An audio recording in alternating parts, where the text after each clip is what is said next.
Under a full moon last night, the Giants weathered Josh Johnson's storm before lightning struck twice. 2 clutch home runs in the 8th by Juan Uribe and Edgar Renteria brought home the win. And with 16 wins in the last 20 games, the Giants are bringing the thunder. See who casts the next bolt of lightning next.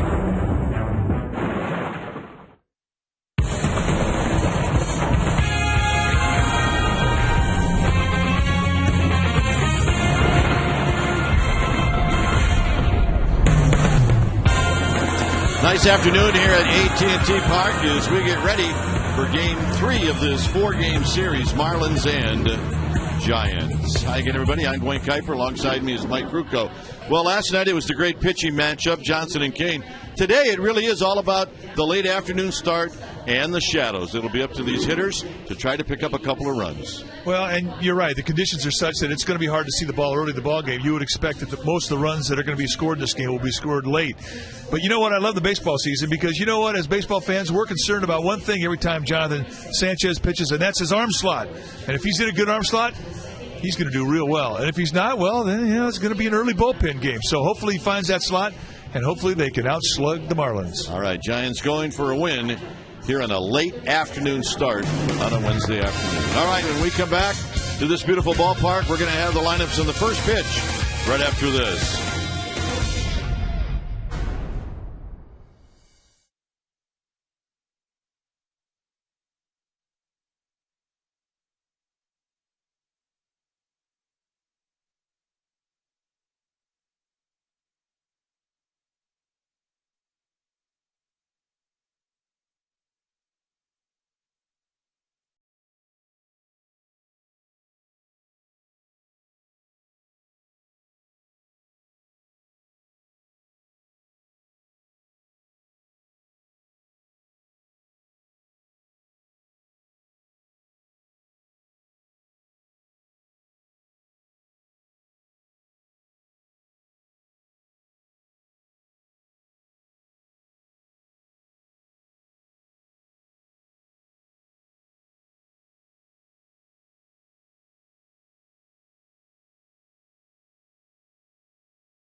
To you by AT&T. Find out what's possible with the nation's fastest mobile broadband network. AT&T. Rethink possible. And by Toyota. Say yes to amazing deals on your favorite Toyotas. See your local Toyota dealer today. Toyota. Yes. The Statue of Stretch out beyond the waters of McCovey Cove as we come inside the ballpark for Game 3 of this series. And our game time weather is brought to you by the Santa Cruz Beach Boardwalk. The admission-free boardwalk is open daily. What a beautiful day for the boardwalk. 65 degrees here at 12-mile-per-hour winds, 64% humidity. It is clear, clear, clear.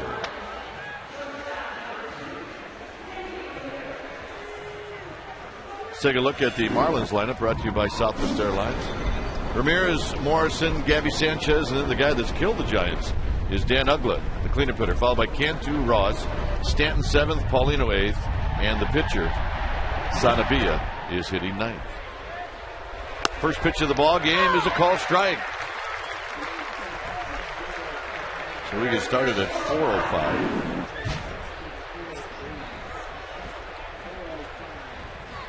Ramirez fouls it back. Let's check out the Giants defensively. They'll have Huff, Rowan, and Torres. That's your outfield. Renteria, Uribe on the left side of the infield. Sanchez, Sandoval on the right side with Pablo Sandoval back with the team. And Buster Posey will be doing the catching on the hill today. Will be Jonathan Sanchez. And these are his pitching stats brought to you by your Bay Area Hyundai dealers. Got him on 3 pitches. Ramirez is retired. A little backdoor breaking ball and an 0-2 count. And Mike Estabrook is an umpire we don't know much about, but right away you can tell you he's got a wide zone on that outside corner righties. 3.35 ERA in 115 innings, 119 strikeouts against 59 walks. Outstanding numbers for Jonathan Sanchez. It's been tough to hit. The Phil Cuzzy crew, remember that one? Yeah. Estabrook was part of that crew, but he has bounced around now with this crew. Here's Logan Morrison, his numbers at AAA. Last night, picked up his first major league hit. As here he takes a breaking ball, 1 ball and no strikes. The league against Jonathan Sanchez hitting .216. There's Dan Uggla, 2 home runs last night.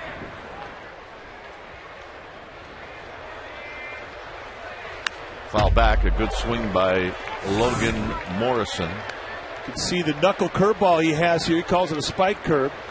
And just, and really he calls it a slur, but it really is more of a curveball, especially when you can see good 2-plane tilt on it. But it was a real good idea to see how he uses his forefinger to accentuate 2 pressure points on the ball. On the ground to Freddie Sanchez, 2 outs.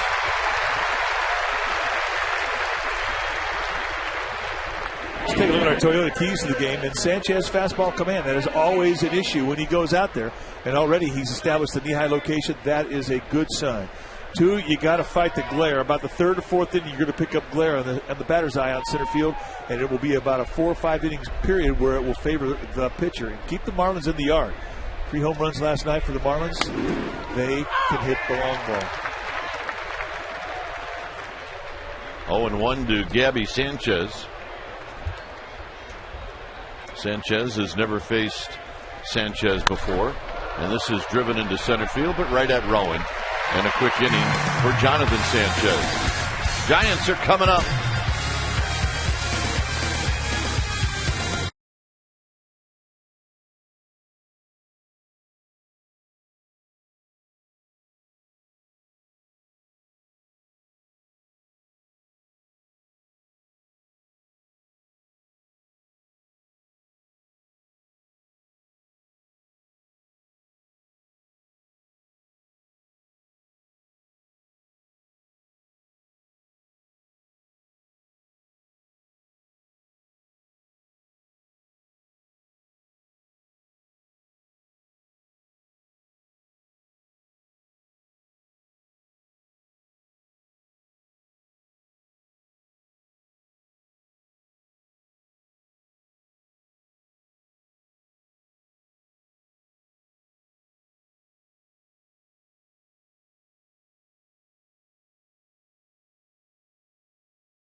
Southwest Airlines. Torres, Sanchez, and Aubrey Huff. The cleanup hitter will be Buster Posey. Juan Uribe, last 10 games, he's starting to heat it up. Sandoval back in the lineup. Rowan, Renteria, and Sanchez will round it out. Defensively for the Florida Marlins, they'll have Morrison, Ross, and Stanton. That's your outfield with a great arm in right field with Stanton. Ramirez can too on the left side of the infield. Ugla Sanchez on the right side. Ronnie Paulino, the veteran, will do the catching. And on the hill will be the rook, Alex Sanavia, California native out of Chula Vista, 6'2", 170-pounder. And these are his numbers since he's been called up, and they've been outstanding. 20 strikeouts and 21 and a third against just 7 walks. And he has an outstanding changeup. High 80s to low 90s fastball, curveball, slider combo, but that changeup he'll throw anytime. And it's what got him to the big leagues. Torres in the series 4 for 8.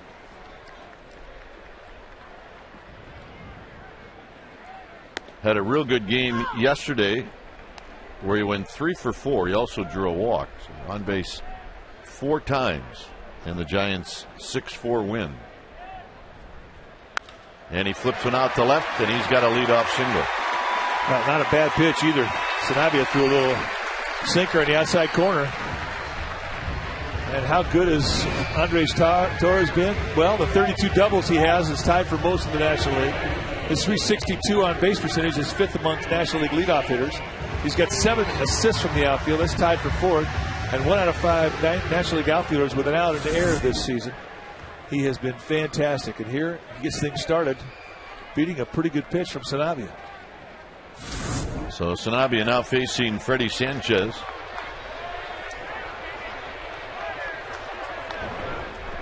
Sanchez in the 2 slot last night went 2 for 4, knocked in a run.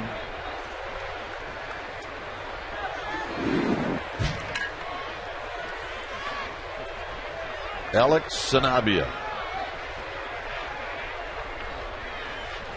A long pause and a bluff by Torres. Sanchez showed bunt. A lot of things going on, but nothing happened. It's 1 ball and no strikes.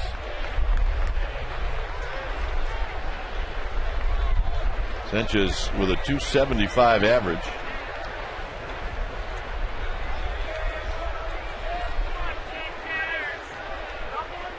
Sanabia sets out in front. Torres goes, swinging a base hit to right field. Torres is going to challenge Stanton. No, he won't. Stanton will just throw the ball to second. 1st and 3rd, nobody out. Yeah, right now, Alex Sanavia's got to think, man, these guys are good. He's making good location pitches, and the Giants are beating him. And an excellent opposite field approach from Freddie Sanchez, and that puts Andres Torres on the move. And Andre Torres safe at 3rd, safe and secure, New York Live. Let's watch him fly and get safely into 3rd, and there it is.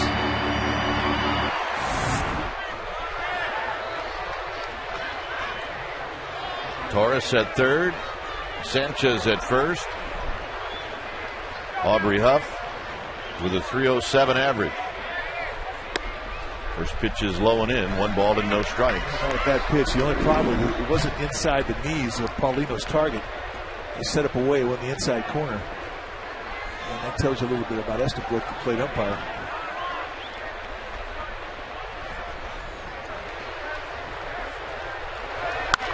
Line drive, right center field. Stanton comes in, he can't get it.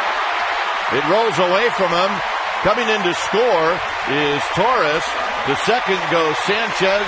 Aubrey Huff with a base hit, and it's 1-0 Giants.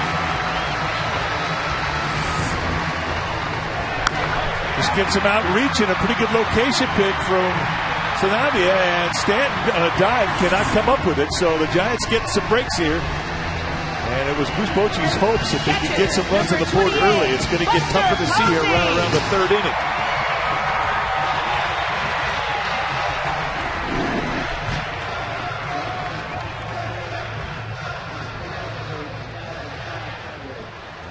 $1,500 hits now for Aubrey Huff as they just threw the ball in. It's a nice milestone. Very nice. Buster Posey at 366.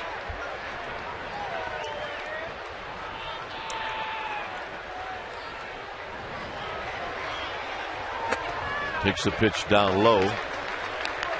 8 home runs, 34 driven in.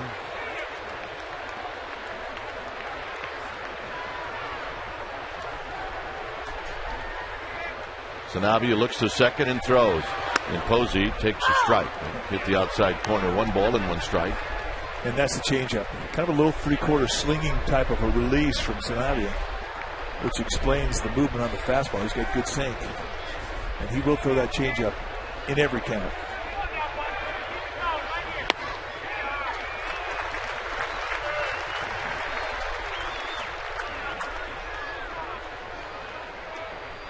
Posey with a hitting streak that is very impressive. He's at 20.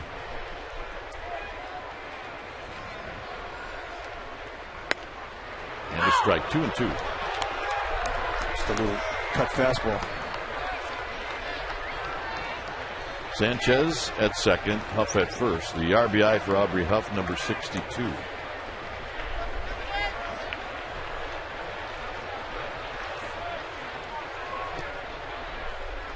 Posey dribbles it foul to see another pitch.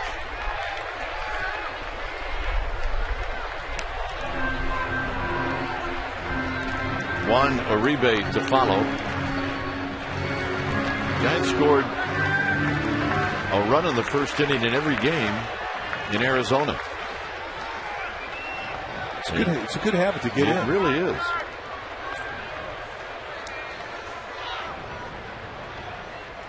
Two-two pitch. 3-2. It's a good take. Pretty good teaser right there, 2-2. I always thought you miss down below the strikes on a two-strike situation. That's a tough take for a hitter.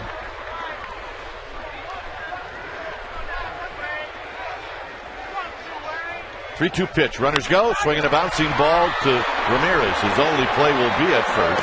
Posey's retired, and both runners move up.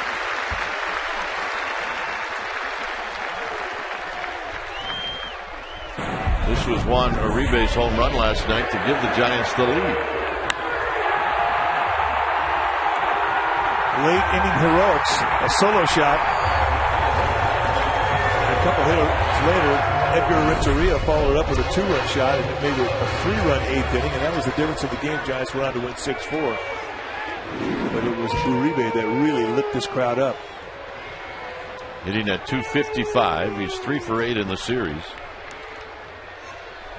And he bounces the first pitch foul. Infield is back. A ground ball to any one of the infielders could very well produce a run. It's 1-0 Giants on the base hit by Aubrey Huff. Up the middle. Diving is Ugla. He can't get it. Sanchez scores. Here's the throw home. Huff scores. And it's 3-0 Giants.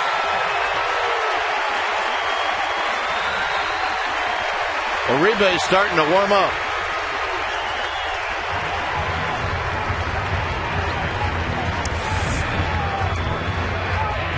Now Sanabria kind of goes away from the target. They wanted to set this pitch up inside. It goes away, and Uribe is going right back up the middle.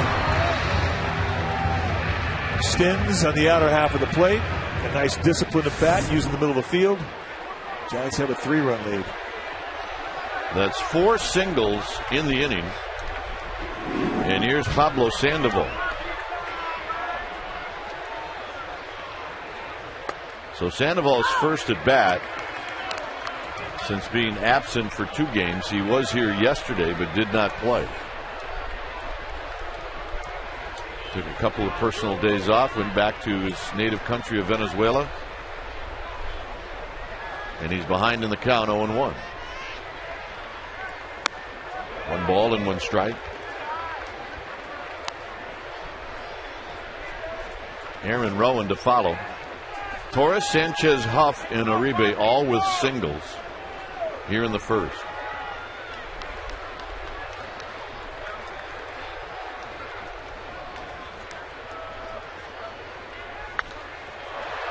This pop-up is going to be out of play. It's 1-2.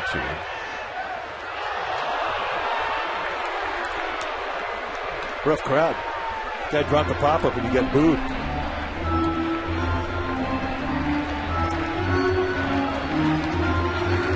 You know, guy, if he'd had a glove, he could have been a hero. Oh, hit him in a bad spot. Clank. Nobody to blame but yourself. Neat. He needs to go put a hat on. A little incognito. 1-2.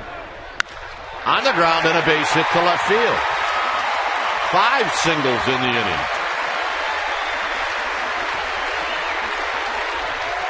Well, and a lot of opposite field singles. And Randy St. Clair's going to come out and talk things over with Sanabia, try and calm him down. And I think what St. Clair's going to tell him is, look, you're making some good location pitches. You're getting these guys off balance.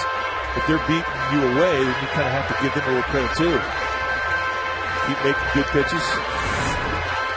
But to the Giants' credit, I mean, they're coming out here and they're taking what Sanavia's given them. They're pitching them away and they're going that way. A lot of discipline this first time through the lineup for the Giants. And I think there's pressure on this lineup because of what's going to happen here later today. When the sun starts to sink, it's going to cast a shine on the batter's eye in center field. It's going to get tough to see. Shadows are going to become a problem. So scoring early that's a good strategy. Scoring early, scoring often. And right now, seeing is not a problem, but it's coming. Rowan hitting .247. Takes the first pitch at the knees for a strike. Rowan 2 for 4 last night. Scored a run. Then, of course, had the pinch hit home run on Monday in the Giants' loss.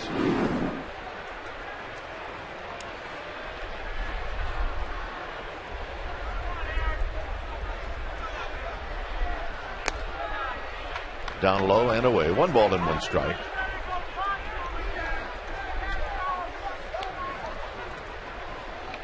This was a red-hot team coming into AT&T Park on Monday. Rowan out to right field. Is it going to fall? You bet. They're going to wave in Uribe. The throw is going to go to third, and Sandoval is toast. Sandoval is out at third. Coming in to score is Uribe, and it's 4-0.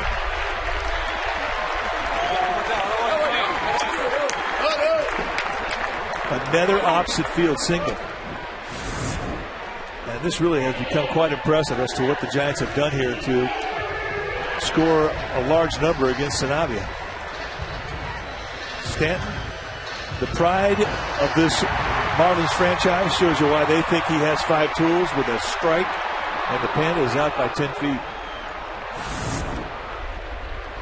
Here's Edgar Renteria. A home run last night for Renteria as he hits this one sharply on the ground to Ramirez, and that'll end the inning.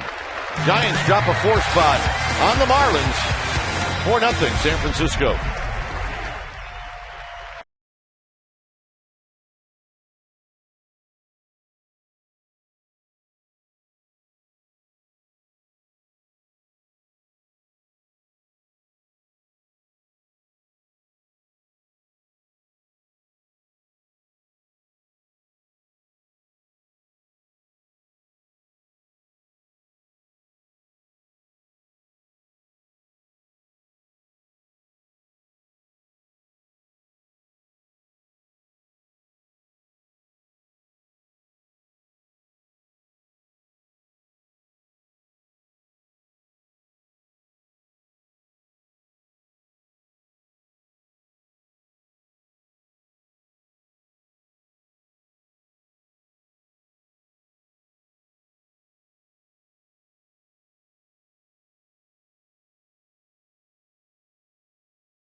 how good Torres has been this season. Check this out. From 2002 to 2009, Torres hit 12 doubles total. Stole 15 bags total. Last night hit his 31st, 32nd double and stole his 18th bag. I asked him today about basically obliterating his previous numbers, and he said, hey, I don't know how I'm doing it. I don't care how I'm doing it. I'm just having fun riding this out and so glad to be contributing. Gentlemen? All right, Amy, that's right. Sometimes you just don't even want to explain what's going on. Yeah. Well, you know what, though? He also says, I earned it. And he did earn it. An incredibly hard worker. He's at the ballpark a half hour after the game, working out with weights every day. He's just been an inspiration to everybody in that clubhouse. Guy works that hard, has earned it.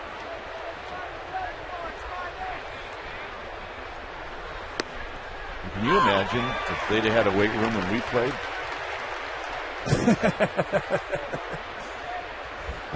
Or did they? They did. That's right.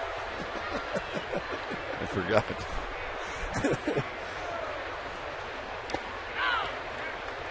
2 balls and 2 strikes. That's all right. You did your weight work when you cleaned out your ashtray twice a day. Oh, my word. Ugla. He's had a mighty fine series so far.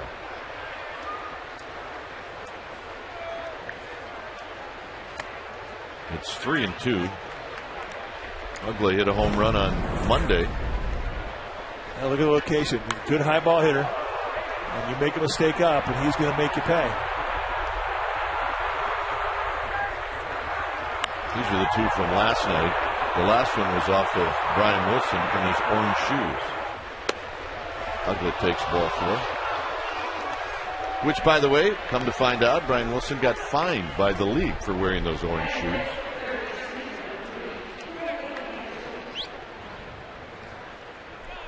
He got fined $1,000, which I don't know if it surprised Brian Wilson or not. Well, Marlins made an issue. Edwin Rodriguez, the skipper of the Marlins. Cantu fouls it back. It's 0-1. Wanting to know if they were legal. Tom Hallion, crew chief, said, I don't know. Yeah. We've seen different types of shoes this particular year. Foul back. We've seen guys that normally wouldn't wear white shoes where nobody else is wearing them on the team. There was the shoes that were given to Brian Wilson from Nike for the All-Star game, which he wore in the All-Star game.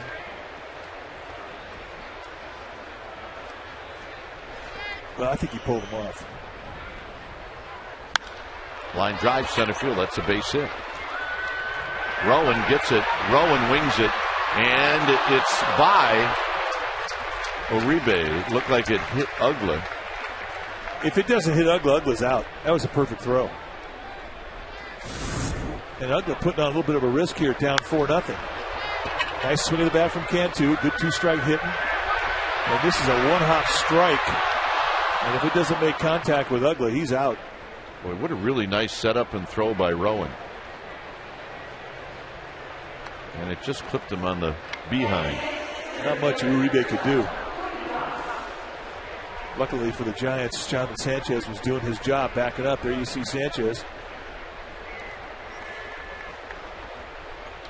A walk and a single, and Cody Ross is at the plate.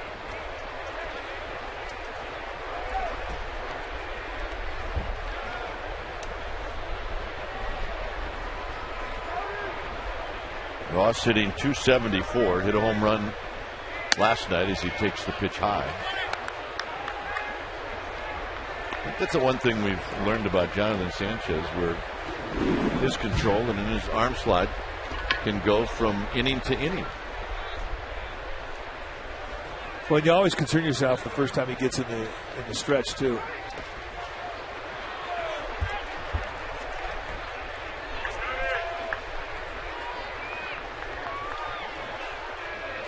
It's just something he's going to battle his whole career.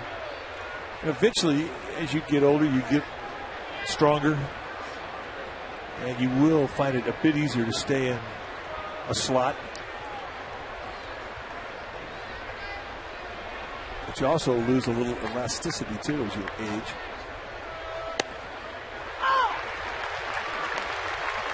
Good pitch there to even the count. But, you know, as Jonathan Sanchez continues to work out, get stronger upper body, I think it's going to be a bit easier for him to be more consistent with it. If you think back where he's come the last couple of years, he's improved. Look at this, 2-2. Before, he would start a game and he'd be in a nice arm slot, then all of a sudden he would lose it on one pitch, and he couldn't get back in. Now, if he loses on a pitch, at least he has the ability to try and get back in, and most of the times he can get back into the slot.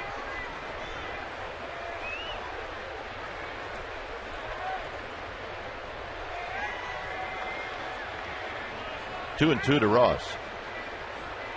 Got him. Boy, just blew him away, and that's a quick 91. Just lazy arm snap right by Cody Ross, who's late on another swing through fastball. Yeah, Ross is trying to figure it out as he walks back. And you see the low 3/4 striding right out, arm slot in a good high position. You see that elbow above the shoulder. That's where you want to be. At times that elbow will be below the shoulder, and that's when he gets pushed to his delivery. Not that time. That was perfect. Stanton swings and misses 0-1.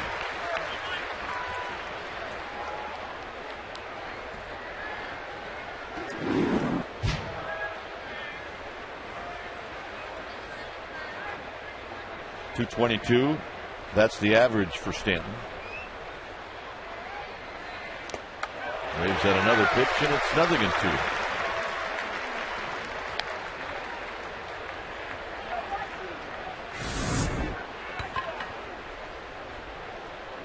Just catches a piece of Buster Posey on the helmet top in his backswing.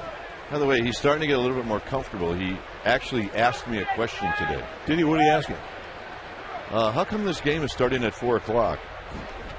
Did you have an answer for him? I did not.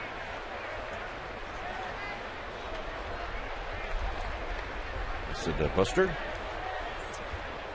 I don't know. This may be the last 405 start you see. It used to be an agreement with the city of San Francisco that the Giants would start some games like this to sort of take some of the pressure off of the rush hour traffic, but people have figured it out. See you later. Goes right back with another 2-strike slider. Beautiful. Well, if you're a deadhead, Giants have a couple offers for you. The first one is the Giant merchandise package. It's a special Grateful Dead t-shirt and cap. You can get both by phone mail order for $40 and save $7, or you can buy them individually at all Giants stores right now, Giants dugout stores. Call 1-877-5-GIANTS to order today. Also, August 9th is Jerry Garcia Tribute Night presented by Ben & Jerry's right here at AT&T Park. If you're interested in the Jerry Garcia bobblehead night, you go to sfgiants.com/special events and check it out. Here's Ronnie Paulino. Paulino takes the pitch high, hitting .271. 3 home runs, 33 RBIs.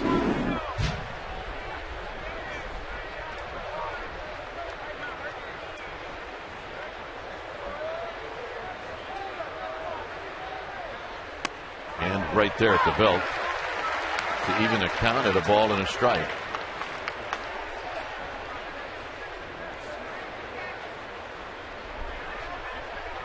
Paulino took an 0 for 3 last night. 1 for 4 on Monday. Nice block by Buster Posey. I thought you asked a very good question today. Which one? Which really doesn't surprise me. Is this a day game or a night game? Yeah, I'm perplexed. Was that important to you to know that? Well, I have this little checkbox on my sheet here. How to play. And it asks day or night. I didn't know which one to check. So can't you write don't know? So we asked Maria Jacinto, and she gave us all the information. She did.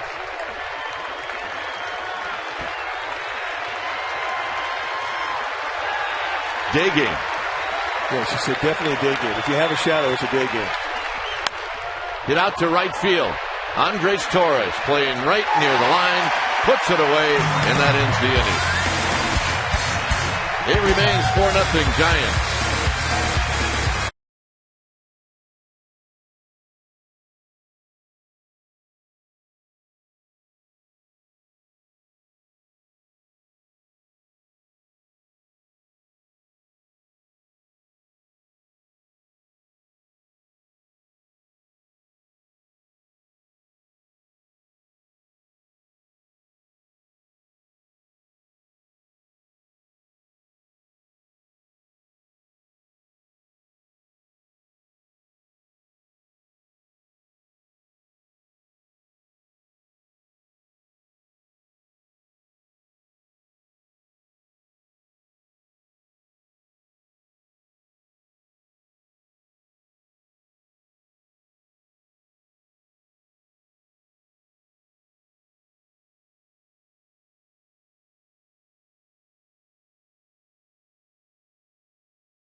Well, tonight at 7:30 after Giants postgame live at Sportsnet Central, it'll be Mindy Bach and Brody Brazil. Tom Cable, Giants and A's highlights. Stephen Curry goes national.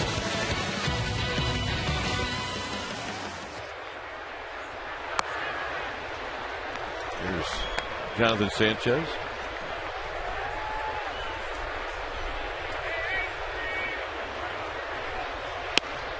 It's a strike to Jonathan Sanchez. That tease about Stephen Curry kind of got me going. So just ask the people that know, and now we know. So what's the deal? I can't say. Right back to the pitcher. 1-3 put up.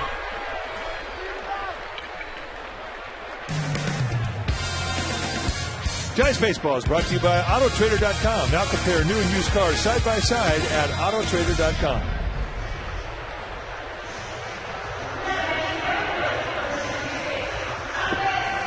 Here's Andres Torres. You see that St. Louis, New York Mets score? I did. It's 6-0 St. Louis in the top of the first. After one inning play, I should say. And the pitcher on the mound for the Mets, Johan Santana. Gave them all up. By the way, a little bit more information. If anything after 5 o'clock is a night game. I think started prior to that, day game. So you can call it anything you want, late afternoon, dusk game, whatever. But technically, you need to write on your scorecard that it's a day game. I already put night. Not changing. Right.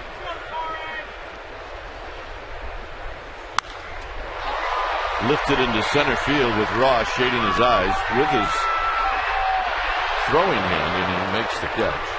That was not an easy play. You can see the shadows right behind the center fielder. And that is the part of the field that is most difficult to pick up a fly ball. The guys who are going to suffer for it are going to be your middle infielders and your center fielder. You can see the glare in the glasses, and he's got as dark a lens as I think you could get. And he rouses it down. Nice play. Cody Ross is an excellent center fielder. Yes, he is. Here's Freddie Sanchez. Ball for a strike. Sanchez was one of 5 Giants that singled in the first inning.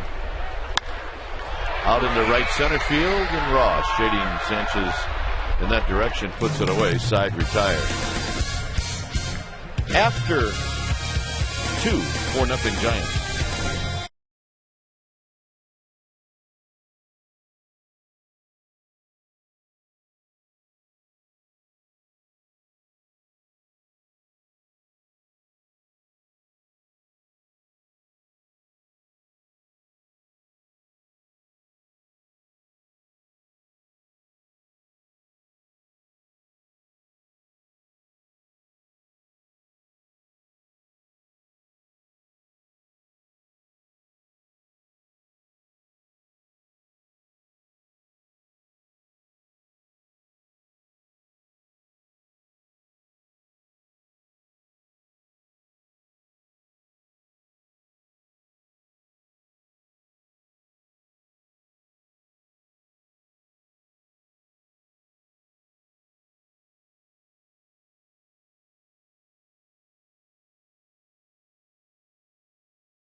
Day for Kruk and Kipe. It was a 2-part day, and we only got to show you one part, which was the proclamation that they were given by San Francisco Mayor Gavin Newsom. The second part of their day, which we mentioned, was that they received a resolution from the San Francisco Board of Supervisors, which you're taking a look at it right now, honoring their 20 years broadcasting for the San Francisco Giants as a duo. Again, gentlemen, congratulations. And Mike, I understand that you told one of the city officials to grab some pine meat. Brave. That's for you, Bo. I did, and there was about 60 people behind me that said the same thing, so it was therapeutic. Little did we know that we could have gotten away with a lot of stuff yesterday. But time kind of ran out for a couple of old guys. Yep. They said we could go paint the town red till midnight, and we ran out of steam at 11:30. Yeah, but our two 22-year-olds wanted to take that and hit the streets. For the proclamation? Yep. I thought it was a great opening line.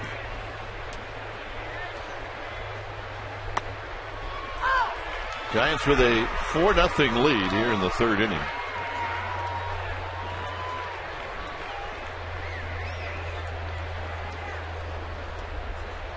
Sanchez with 3 strikeouts as this is foul back. Sanabia is 0 for 5.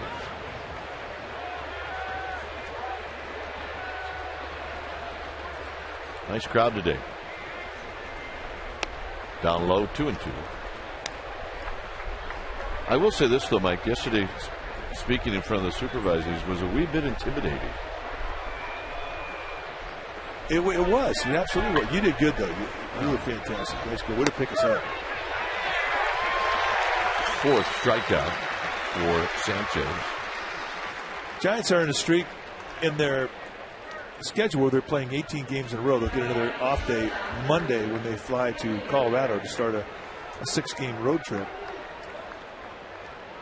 And I think from a baseball player's perspective, routine, even though you don't get a day off after the middle of 18 games, you would think guys would get tired, but on the opposite, they get into a routine, and routine is very important to the sport. It keeps the rhythm of the team going, especially when you're going good. You don't want days off when you're going good. Even if you're tired. Even if you're tired. Here's Hanley Ramirez. Ramirez fouls it back. I think most tired we've witnessed someone was Aubrey Huff after that 15-inning game in Denver on a Sunday. The 4th of a 4-game series. Only to have that team slide into Milwaukee and take 4. There's a base hit for Ramirez. The second part of our day yesterday was in the mayor's office.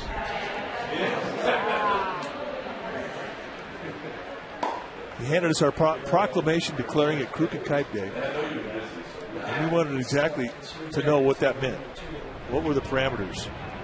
What did that allow us to do? And basically it meant that we could take a picture with Mayor Newsom. He said if we got in trouble, call Willie Brown. That's exactly what he said.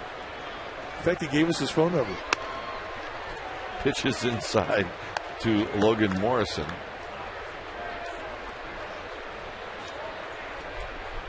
And we want to thank Supervisor Bevan Dufty and Mayor Gavin Newsom for the hospitality and the honor. It was a lot of fun. Hit very well into center field. Rowan back. Rowan can't get it. It bounces one hop up against the wall. Ramirez is going to be waved in. Renteria's throw is a short hop, and he could not hang on, and Ramirez scores. It's 4-1.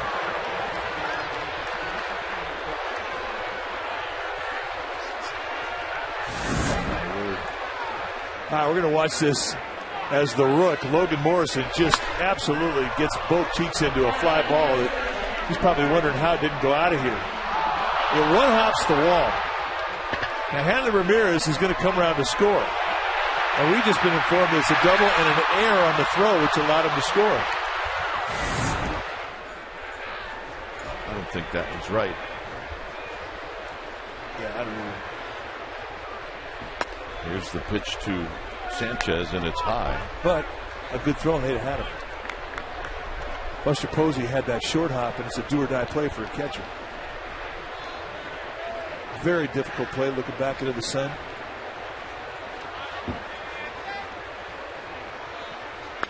Pulled on the ground foul. I'll tell you what else was a difficult play. Rowan's relay, and he just tried to get it back in as quickly as he could. There's the short hop.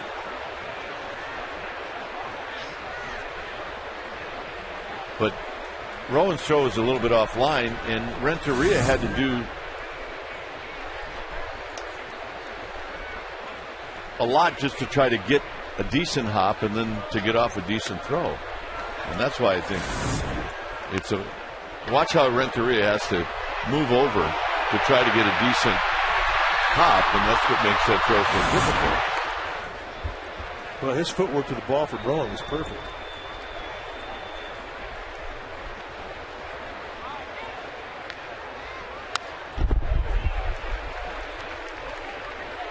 Sanchez fouls it back. I can hear Tommy Hutton next door screaming about that should be an RBI. Well, it should be. I agree with him. Hutt, an old ball player. He liked his RBIs. Good hitter. 2-2 pitch to Gabby Sanchez. And it's high, 3-2.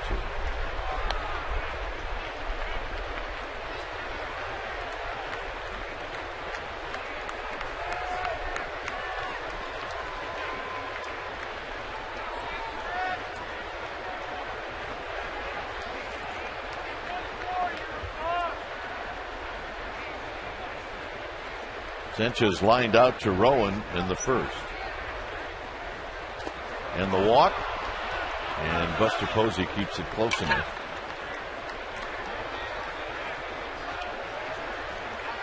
That was not close. That was an easy take on the ball four pitch.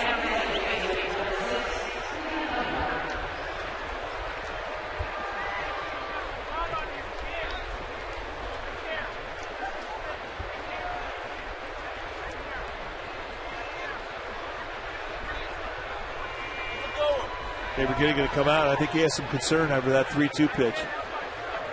First time I hear it. The guy misses that badly. You want to go back and think about what his pre-pitch thoughts were as to whether or not he committed to the pitch. Because if there's some hesitation and you're not really sure you want to throw that pitch, you'll quit on it. And maybe that's what Righetti sensed was the problem with Sanchez.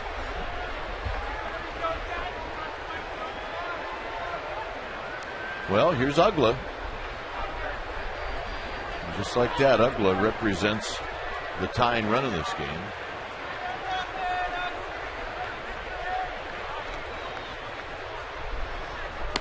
Not even close. 1 ball and no strikes.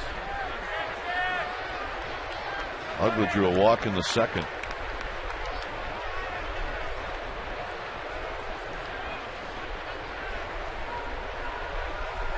Straightaway defense. Right where Abner Doubleday had him set up 135 years ago. A mile high in the air. Infield fly rule has been called. Ugla pops out. What do you think he's thinking? He's thinking he wasted a golden opportunity and he just missed one. You know, I don't know why more guys don't drop that ball. The out's been called with the infield fly, and you may get some base runner sleeping who doesn't know the rule. And you can advance, but it's at your own risk. I think what you have to do, Mike, is you have to rely on the infielder next to you. Here's Cantu, and he fouls it back. He's right on him. To let you know if you're in a good spot to have it happen. One, are you far away from the foul line where weird things can happen? 2, is there a sprinkler head that's going to hit? See, you won't forget that, will you? I will not. I did it one time and I hit a sprinkler head and 20 guys scored. It was 20-0 on one stupid play by me. At least it felt that way. 1 ball and 1 strike. Who's your manager when that happened? Well, no, it was Frank Robinson. He encouraged us to do it. Well, it's a good play. It's a smart play. I mean, he got upset if you didn't do it. 50 pitches. That has been pretty much the norm. His pitch count has been way high the last 4 or 5 starts. He has not had great command. And it also looks like Cantu is seeing him pretty well. He is absolutely seeing him well. Had a 2-strike base hit in his last at bat. The 1 strike in this at bat was a fastball he was on.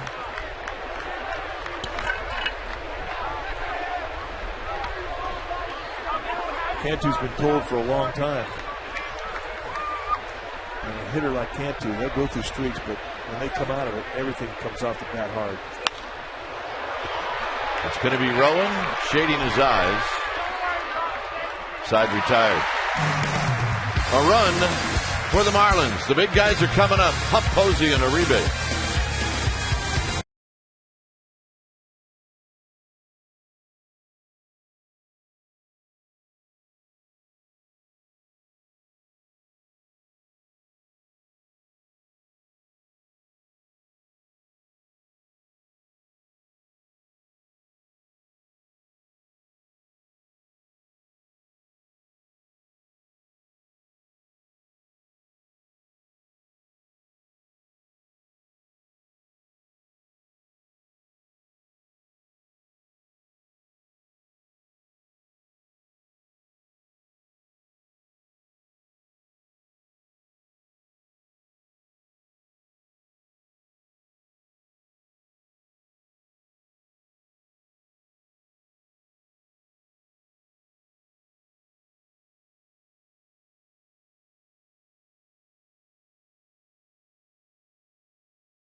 This offer, a low box left field ticket. Well, you can see Giants take on the Marlins for just $16.80. That's $1,680. Tomorrow at 12:45, it's going to be Annabelle Sanchez taking on Madison Bumgarner, but you have to go to sfgiants.com and you have to type in coupon code KNBR to take advantage of this 1680 offer. Coupon code KNBR. We just gave that little girl a ball, and she's beside herself. Oh, yeah. Oh, yeah. No, I'm not sharing. And she is not sharing. I'm not sharing. And you see that guy next to me, my brother? He will not touch this ball because he's not speaking to me. They're sitting right below us. Aubrey Huff bounces this one foul.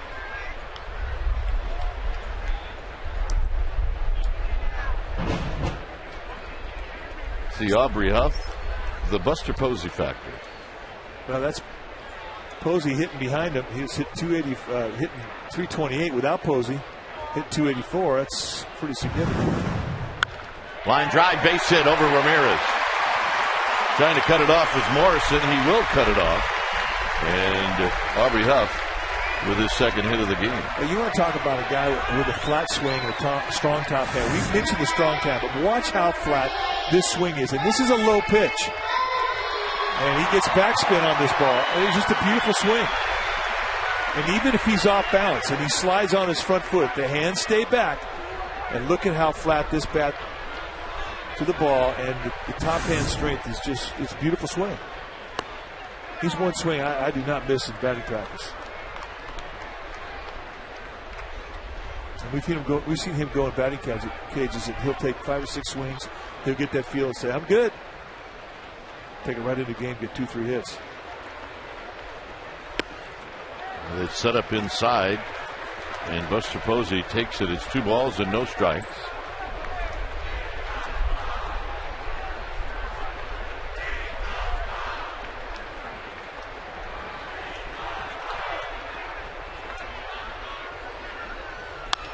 Out of play. It's 2-1. You know one thing about Buster Posey, now we're getting a chance to know him. He didn't break a lot of bats. For Posey, this will be his 188th at bat of the year.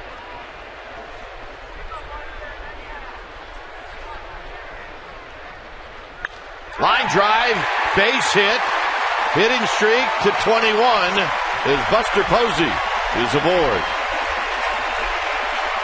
And these folks are loving this kid as they're on their feet. Well, they should be.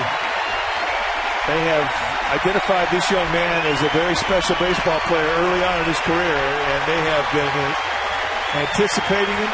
They finally get him, and he has not disappointed.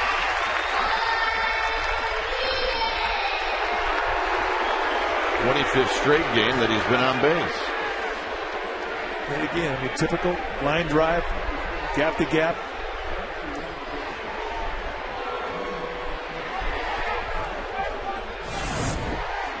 You can see the knob lead, and the bat stays inside the ball, and look at the head stay still, and there's the bat head throw.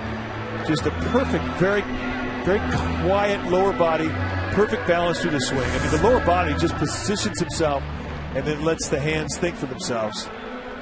And that's such a great look. You know, take a look at our Bloomberg Sports graphic, and you can take a look at the location of pitches that he has hit and the direction of the hits, and he uses the whole field, but primarily gap to gap. I mean, that's where the number of most of his hits go, right back up the middle of the field. And he's a good low ball hitter.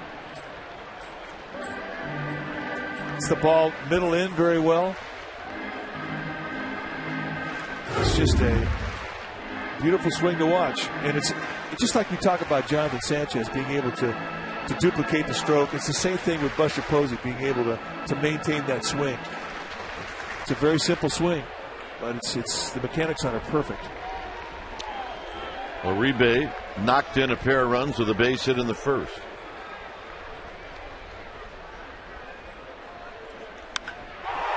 High and deep down the left field line. Foul. He's heating up.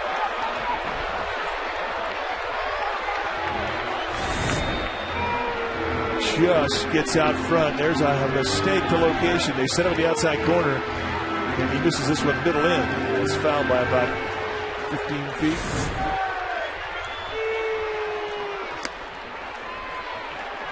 Nice play, Ronnie Paulino. How do you get that? 1 ball and 1 strike. Marlins have some action in their bullpen. Jorge Sosa is starting to get greased up.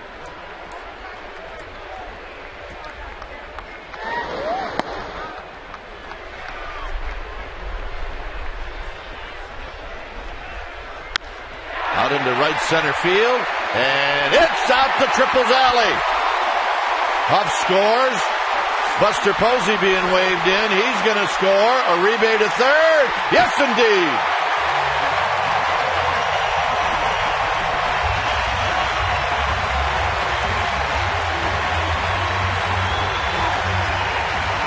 The first extra base hit in this game is a triple. Well, and you talk about driving a ball the opposite way. That ball just sailed right over Stanton's head. And he's thinking third, and he is safe at third, safe and secure, New York life. That's a strong man's triple right there. Uribe's got 4 RBIs in this game.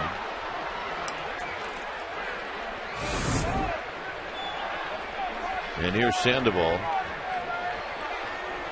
And Edwin Rodriguez is coming out, and we're going to see a new pitcher. So Sandoval is out of the ball game. When it's time for a change, think Speedy oil change and tune-up. Your oil change tune-up and small experts. We'll be back.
And the new pitcher is Jorge Sosa.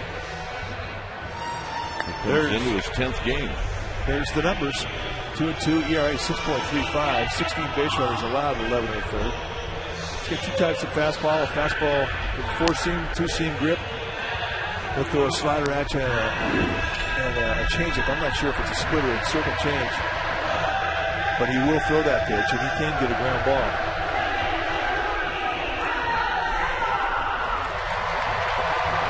There's our little girl who's brought good luck to the Giants.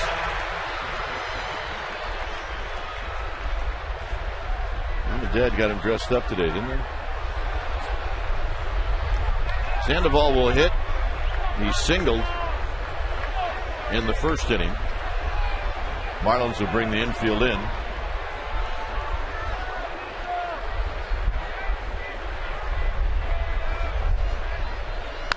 Big bouncing ball and a nice play. It's a fair ball as Sanchez grabs it and steps on the bag.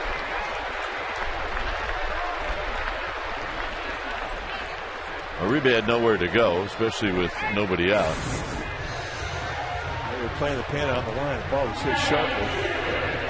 And a nice play from Gabby Sanchez. And his instincts immediately were to home plate, as they should have been. So here's Rowan. Aaron Rowan with a base hit and an RBI in the first. His numbers against the Marlins pretty impressive. 11 for 21.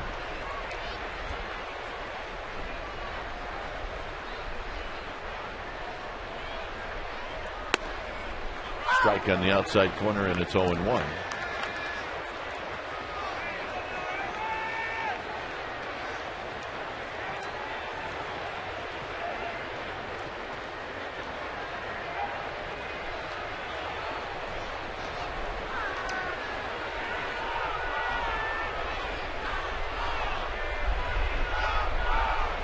And the ball gets away. Here comes Uribe. He will score, and it's 7-1.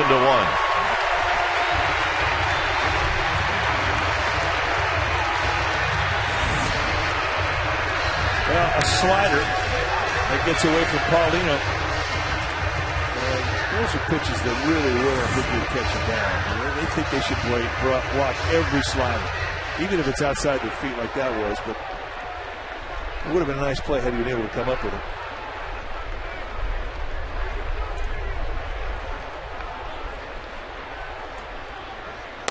Look out. 2 balls and a strike.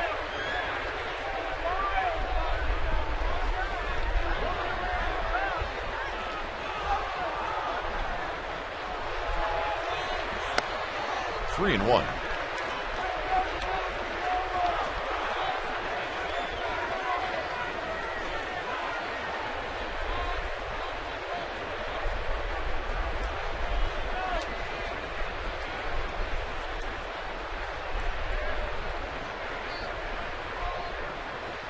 Rowan pops this one down the left field line. This could be a fair ball. And what a sliding catch by Logan Morrison down the left field line. Boy, what a play.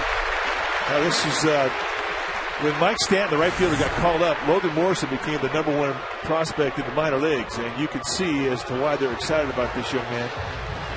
And he is a big guy. I mean, he's 6'3", 240, covering that kind of ground and making this play. And when he finally makes a play, it's about 6 inches off the ground. Slides into it. Beautiful. That's a nice play. It's the big leagues. Here's Renteria. Renteria bounced out to end the first.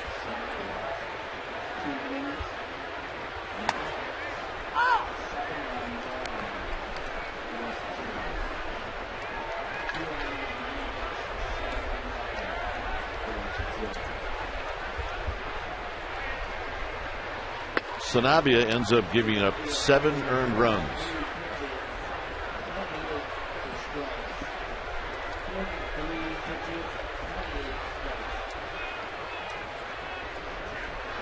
The 1-1 to Renteria is a breaking ball, 1-2.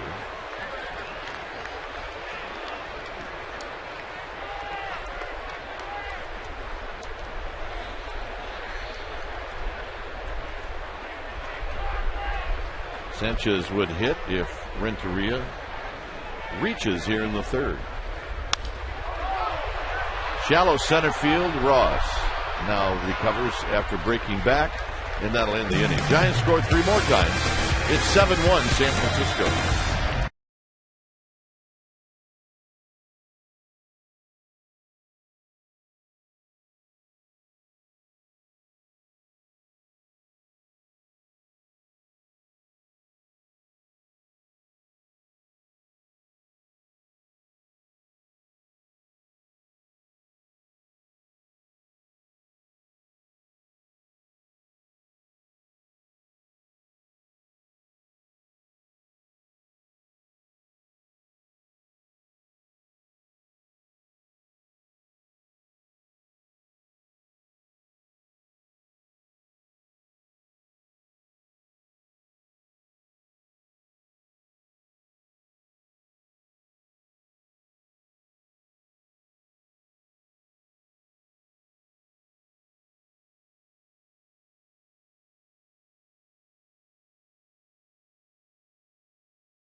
company. Call 877-60-SOLAR for 0 down.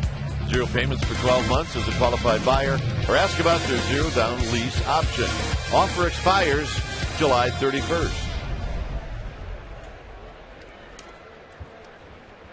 The Panda is well represented here at the ballpark. How about the orange Panda? How cool is that?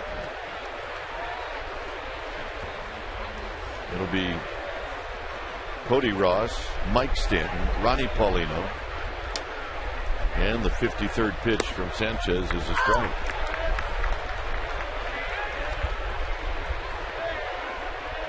Ross struck out with runners at first and third and nobody out in the second.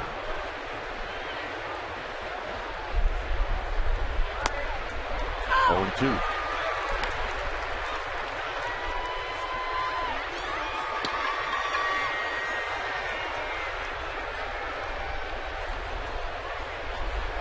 Oh, 2 to Cody Ross.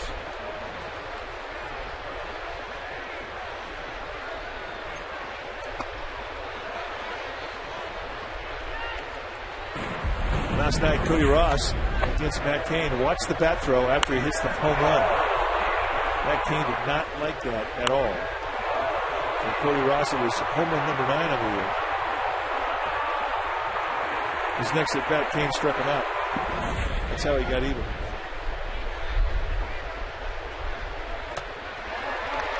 And Ross out swinging.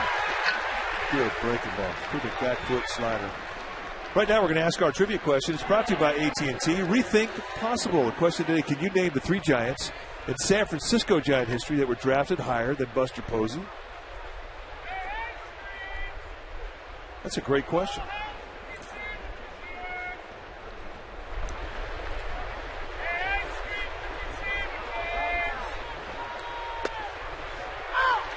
First pick to Mike Stanton, a perfect slider on the outside corner. That pitch has been there all day for him if he takes advantage of it. Mike Estabrook, the plate umpire, they'll give that wraparound slider. Stanton fouls this one down the right field line and out of play.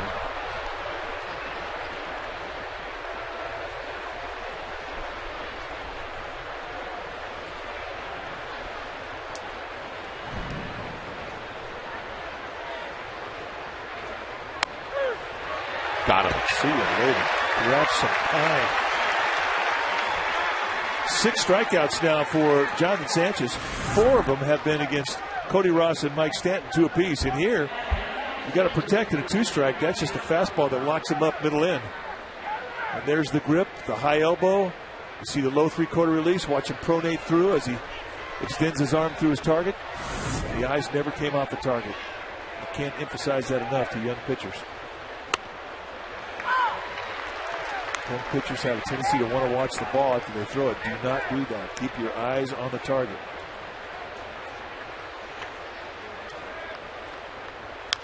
Swinging a bouncing ball foul. This is a 4-seam fastball. It looks like it's a split because his fingers are separated slightly, but that's just a fastball grip. And he threw that pitch across the seams. 4-seamer.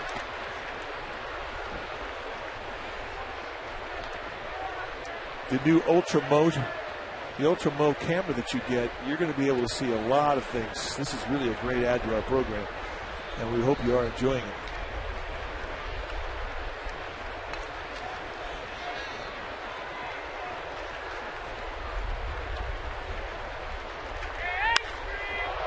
Hit deep to left field. Huff back. Huff at the wall, and it is gone. Paulino with his 4th home run of the year. He didn't know it yet. Now he does. And it's a 6, make it a 7-2 game. And it was in a 1-2 count. Just caught too much strike zone, but the Marlins can do this up and down the line.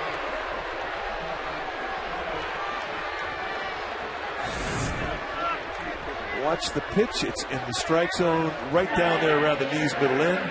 And in the protect mode, he just drops the head and squares it right out of here. So he hit that back screen and then just popped out. Here's Sosa, who looks at a strike. The ultra motion, ultra slow-mo.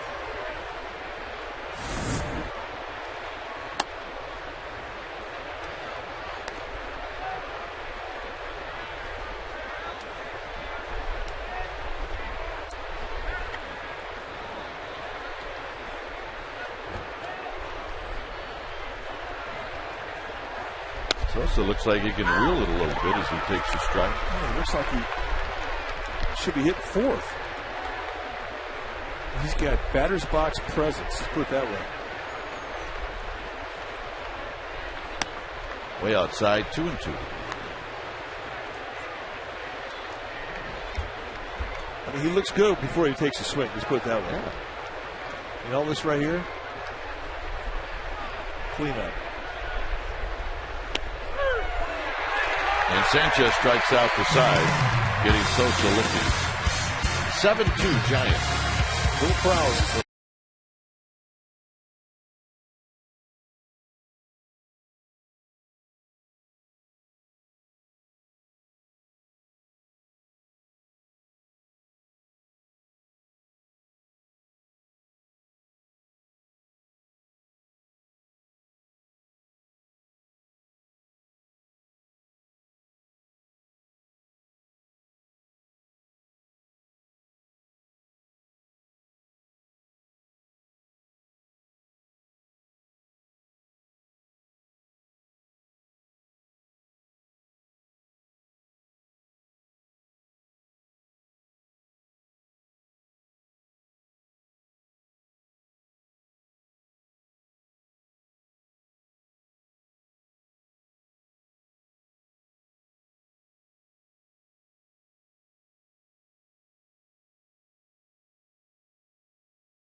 Francisco Giants and may not be reproduced or retransmitted in any form, and the accounts and descriptions of this game may not be disseminated without the express written consent of San Francisco Baseball Associates, LP. All right, time now to ask and answer our trivia question. It's brought to you by AT&T. Rethink Possible. Question today, can you name the 3 Giants in San Francisco history that were drafted higher than Buster Posey? Survey said Will Clark, Matt Williams, and Jason Grilling. Buster Posey was a 5th pick in 2008. Will Clark here in the ballpark today, a 2nd-round pick. There's Sammer with his little guy. Looks just like the old man. Sammer, one of our highly skilled, professionally trained, world-class camera people, of which we have the best in the business. Hands down, not even close. Sanchez swings and misses. And we might add that they do remind us of that every day. It's their job. Sanchez out swinging.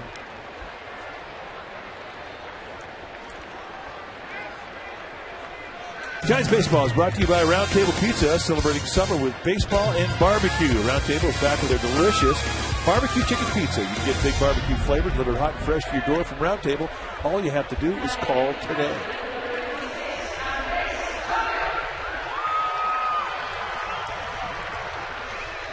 Here's Andres Torres.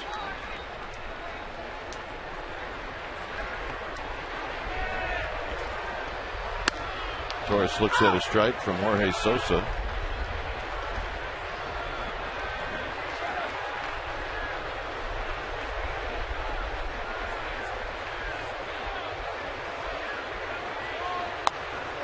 And he looks at another strike. So Sosa pouring in strikes right now.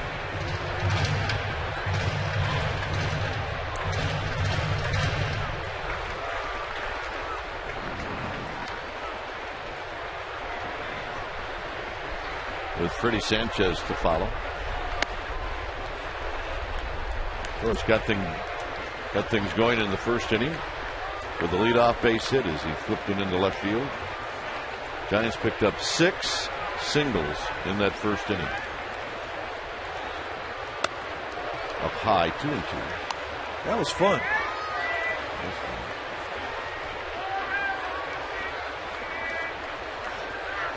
Giants with 9 hits, all singles with the exception of the triple by Juan Uribe. A little looper right at the mirror. All right, let's check in with Amy G. Amy? Hey, Dwayne, Freddie Sanchez up now, and last Saturday he had the day off, and Sunday and Monday he hit in the 8-hole. Last night he saw the 2-hole. I talked to him today about the change of scenery and if it helped him find his swing anymore, and he said absolutely not. For him, when he's on a skid, it's all mental, and he needs to just stop trying to get 10 hits in one at-bat. That's what he did last night. He waited for his pitch, and he found his swing, going 2 for 4 with an RBI. Gentlemen? All right, here's Sanchez, and he takes a pitch high. 1 for 2 this afternoon. He singled in the first.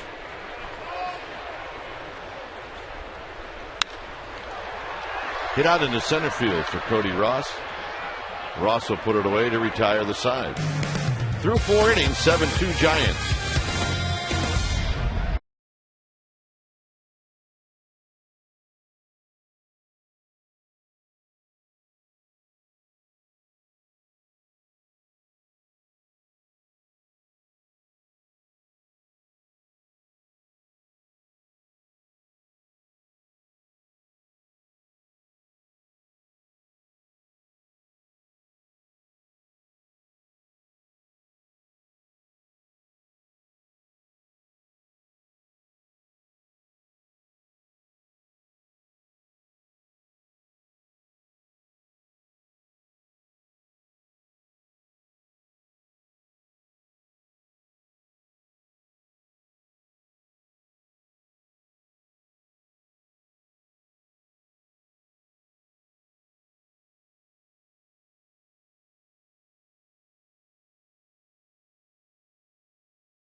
Sanchez to face Hanley Ramirez. Ramirez is 1 for 2. Takes a strike. Ramirez led off the 3rd inning with a single, eventually scored on a double by Logan Morrison.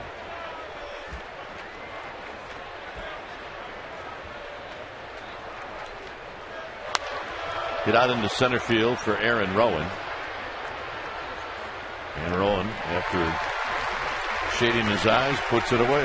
All right, it's time now for Subway Eat Fresh. Ask Group and Kite. Pearl from San Carlos wants to know, do minor leaguers get paid more for being called up? Yes, they do. A lot more. I would say that the average pay in AAA ball is somewhere between $1,500 to $3,000 a month. And you get to the big leagues, the minimum salary is just a little over $400,000 a year.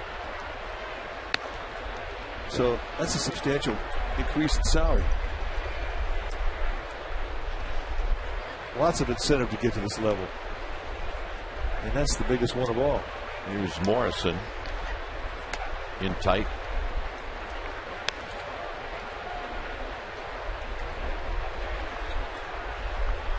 It's gone up a little bit.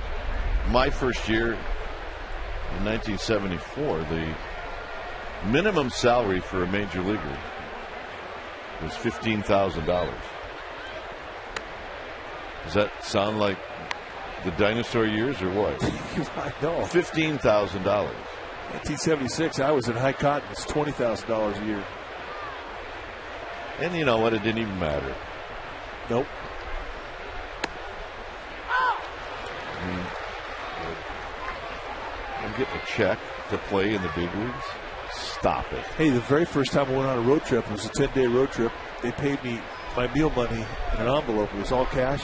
I thought they paid you in cash. I thought it was like, this is my paycheck. Home plate umpire Mike Estabrook was trying to explain who made the call on the timeout. He made it very clear that it wasn't the batter's fault.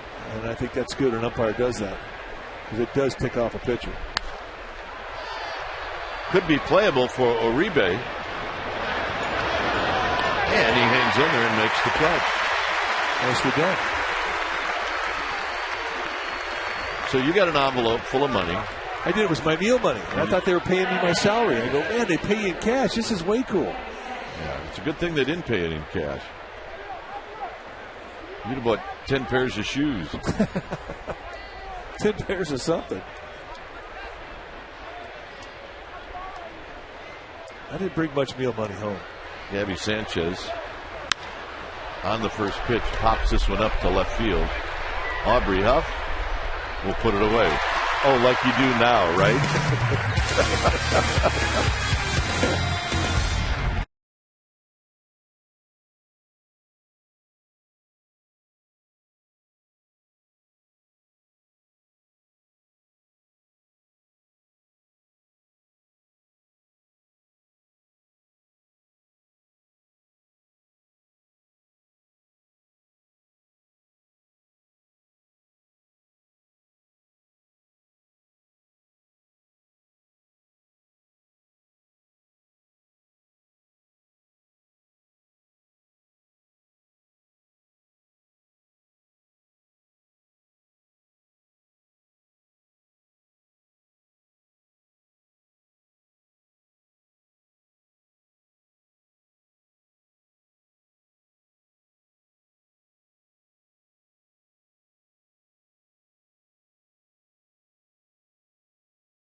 Game and mark it down your calendar because it is a new time. It's also Giants Trading Card Day right here, and that means the first 20,000 fans will receive Giants trading cards presented by Emerald Nuts. So if you want to see the Dodgers on Sunday and you want to get those trading cards, which also will include a Buster Posey rookie card, go to sfgiants.com and check it out.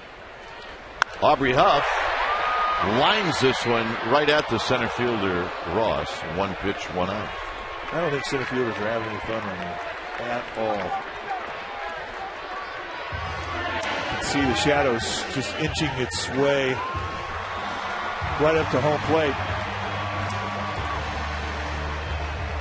The shine has already started on the batter's eye out in center field, so it's starting to get tougher to see.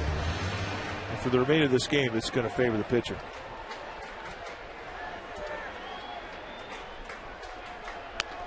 Strike to Posey. A single in the third extended his hitting streak. 21 games.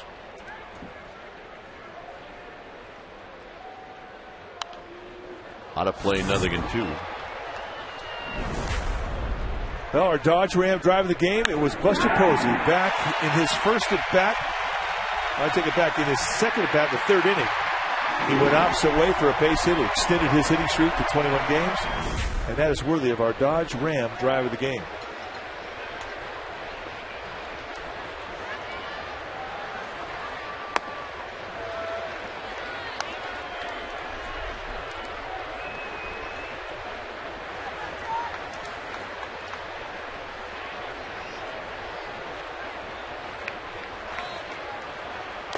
Down low.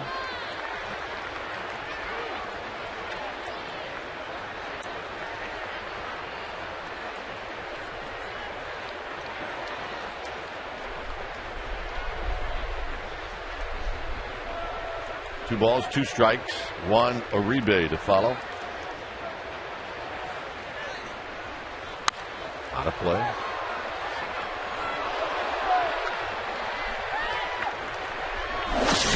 Giants rookies hitting streak in San Francisco history. Willie McCovey with 22. Willie McCovey at the ballpark today. Great to see him.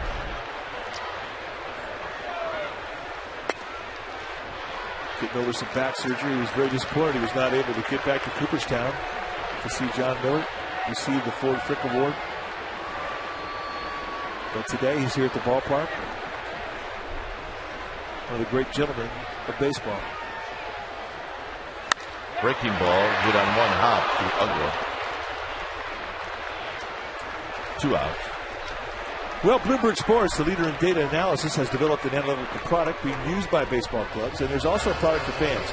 You can improve your fantasy play, or you can just track your favorite team or player. All you got to do is go to BloombergSports.com for details.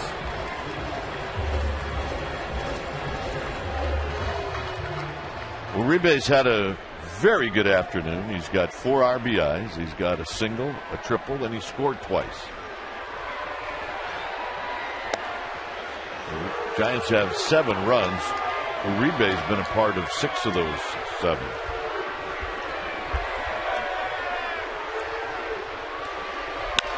Hit on the ground towards the hole. Hanley Ramirez with an off-balance throw, and it's not in time.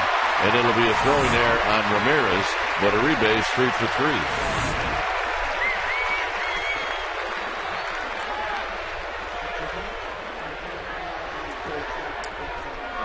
Well, this is probably one I think Hanley Ramirez might wish he had eaten instead of throwing it. So aggressive, he can do so many things physically, but he just doesn't think there's anything he can do. There's not a lot of high percentage in that throw. And it's a tough error.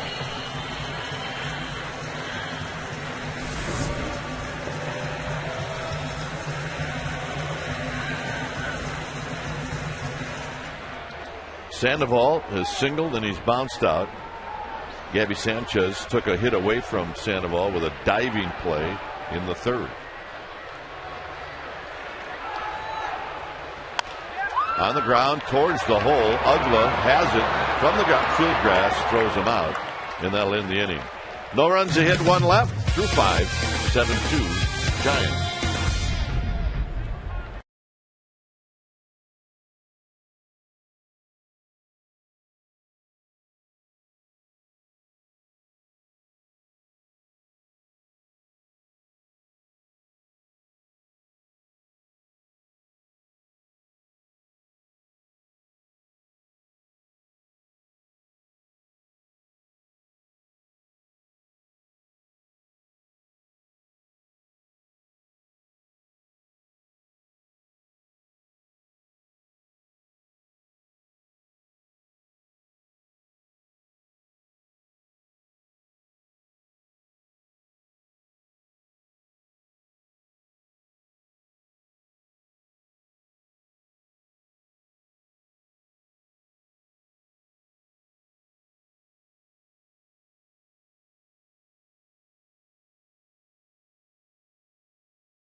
In an afternoon game as we roll into the early evening.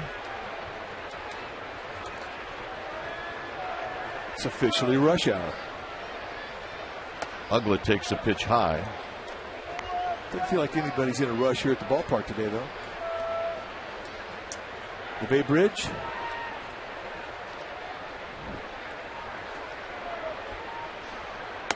Next pitch is high to make it 2 balls and no strikes.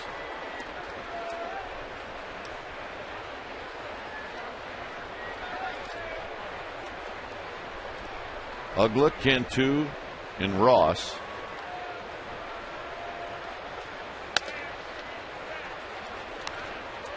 Three and 0.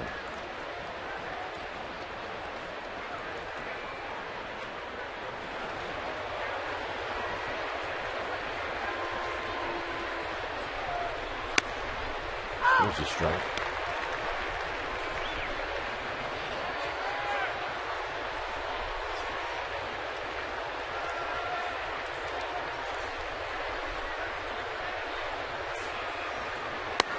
There's a strike. 3 and 2.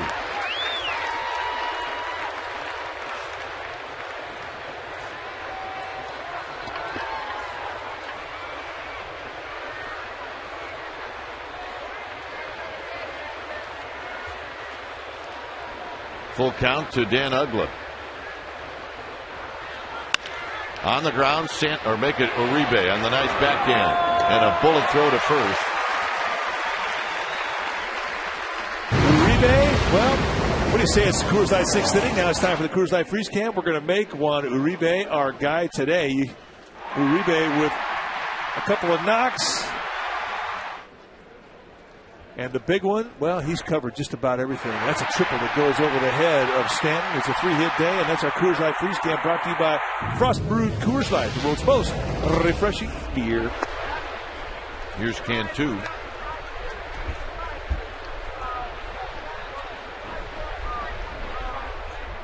The other night, there were 2 guys right below us that had 2 sets of fresh bucket of garlic fries. We tried to get their attention and didn't. And they ignored us. And later on we showed them on TV. But we did not get any garlic fries that night. Well, I got to tell you something. Fans have come through. We just got our 4th basket of garlic fries in the last 2 days. Including a gentleman today that handed some to us. Farina.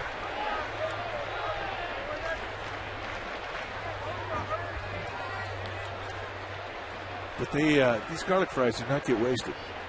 We're crushing them. Slowly hit. Renteria throws out Cantu. Well, it is Juan Uribe Day, and it is our Ford right choice. Watching him go to his backhand and pick a hard smash off the bat of Dan Ugla.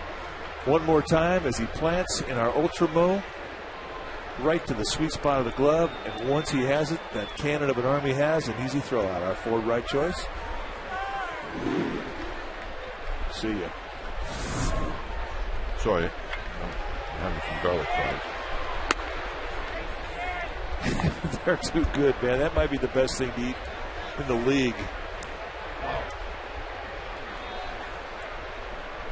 Cody Ross has struck out twice.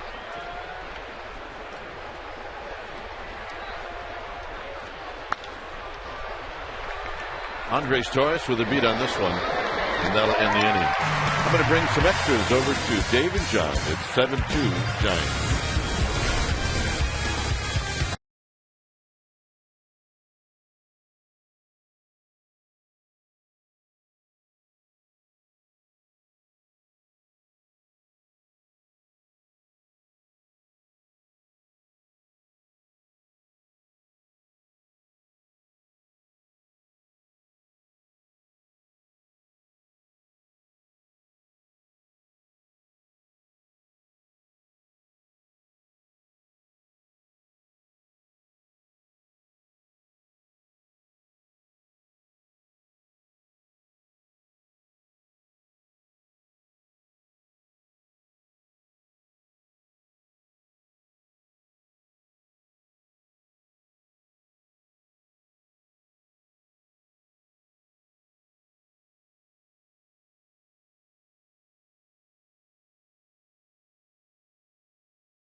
Is brought to you by Farmers Insurance.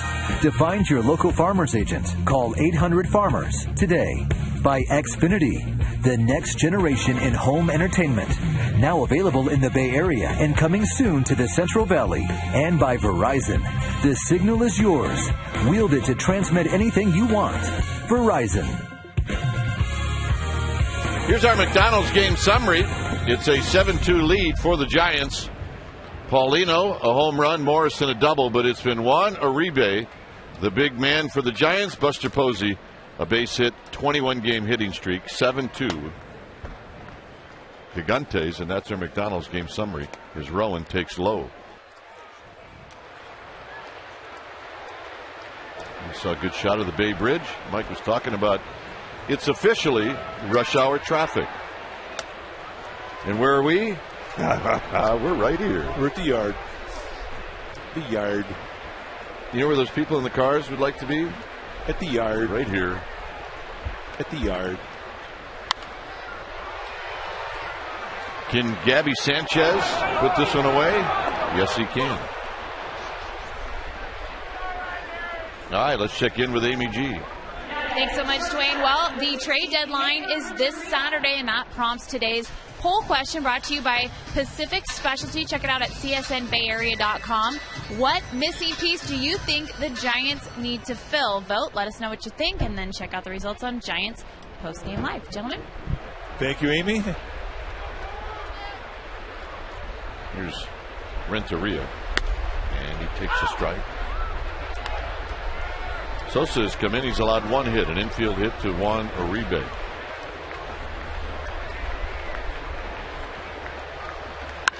Shoots this one up the middle, and that's called a single. Did you ever have a strategy against shadows? Just fight. Fight hard. And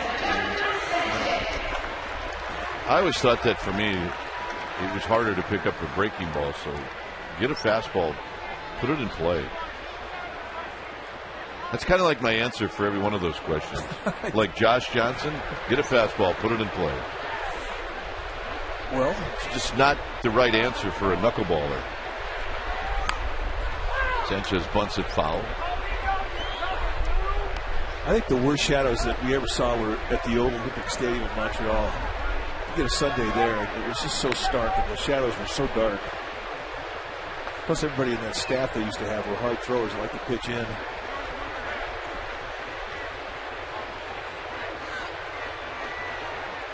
Charlie Lee and Bill Gullickson and Scott Sanderson, David Palmer, Steve Rogers, Woody Fryman.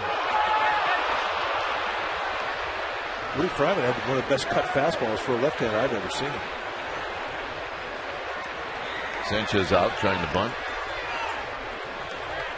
And here's Torres. Had a guy by the name of Floyd Yeomans. Remember him? Yeah. He threw hard. He was a teammate in high school of Doc Gooden's. We were up there one Sunday afternoon. In the first inning, Robbie Thompson was hitting in the two-hole. And he threw a fastball right through the shadows that got him in the wrist. And that was the sickest sound I ever heard in my life. I thought he blew it up. Fortunately, it wasn't broken, but he had to leave the game. He never saw it. That's a bad deal. Andres Torres, 1 for 3.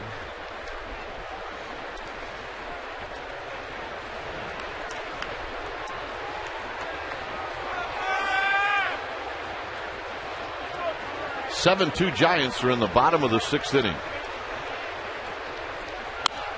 Foul back just to our left into the club level.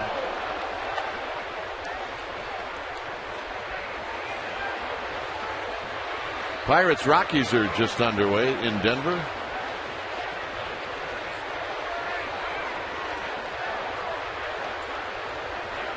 Get your tie on here at the yard.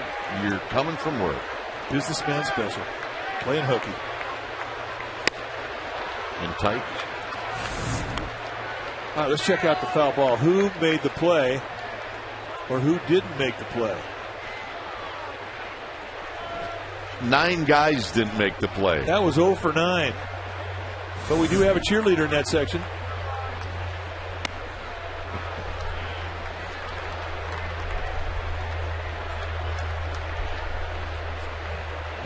This is a business meeting. They're getting paid for that. Come on. They're making decisions that are weighty.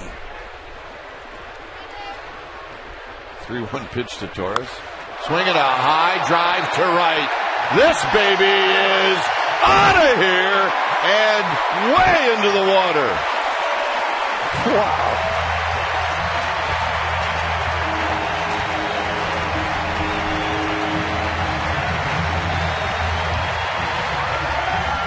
Double digits in home runs now for Andres Torres.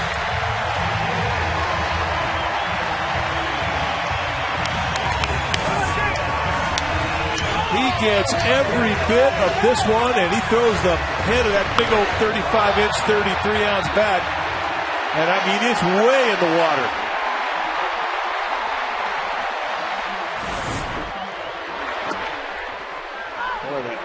Tip of the cap to our splash cam operator, Mike Muldowney, who centered that thing perfectly.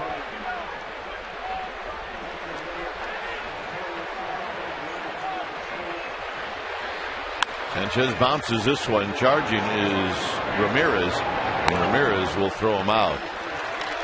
53rd splash hit from a Giant. And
here in the 7th inning is Sanchez throws, and he throws the first pitch high.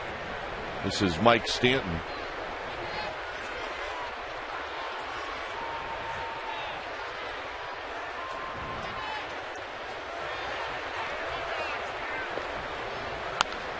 Pops it up, and this will be a souvenir, and it's a ball and a strike.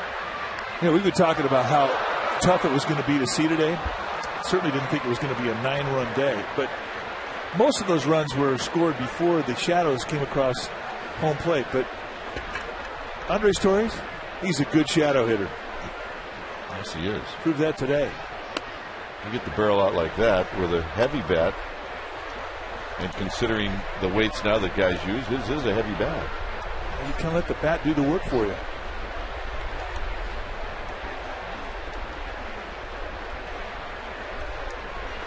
Two and one to Stanton, and he lines this one down the left field line.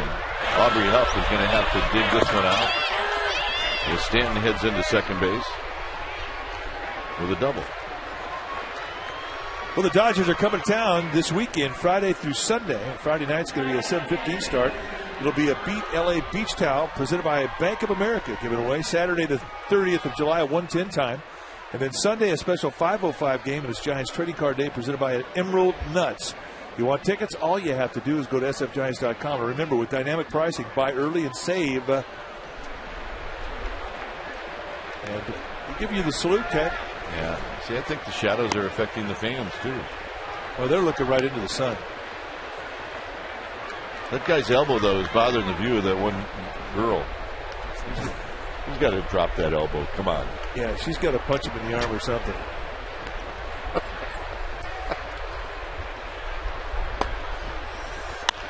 There's a line drive into center field. That's a base hit. Stanton will stop at third. I mean, good. Yeah, good of him. Sorry. You got to take care of the people around the ball. He's going to have some court vision, right? We got to give her a window of opportunity. Come on. There we go.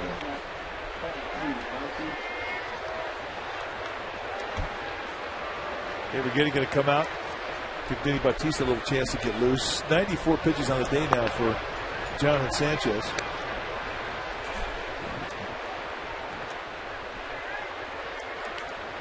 Guys, baseball is brought to you by Big O Tires. You can post your comments about the San Francisco Giants on the Big O Tires sports blog at csnbayarea.com. Big O Tires.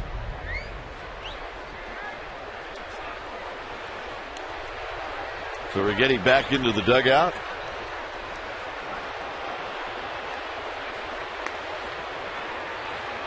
And the hitter is Donnie Murphy.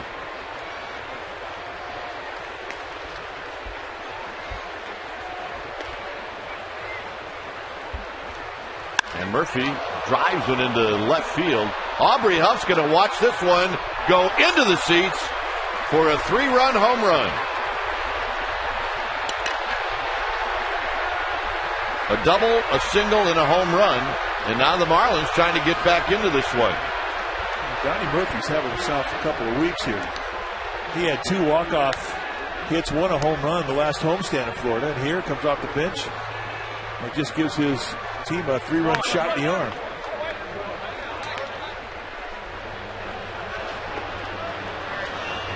So Bruce Bochy's coming out. 9-5 Giants when it's time for a change. Think Speedy Oil Change and Tune-Up.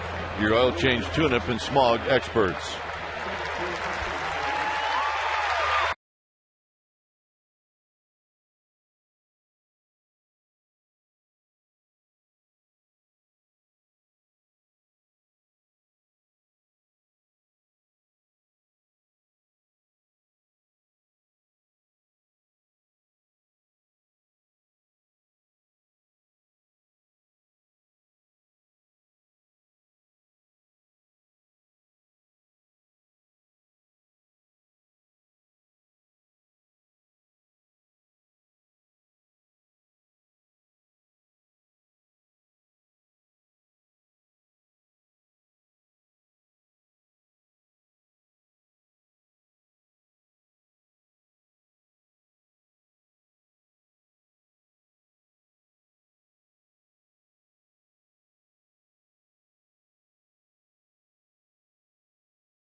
The Marlins have come out here in the 7th inning. Double, single, pinch hit home run.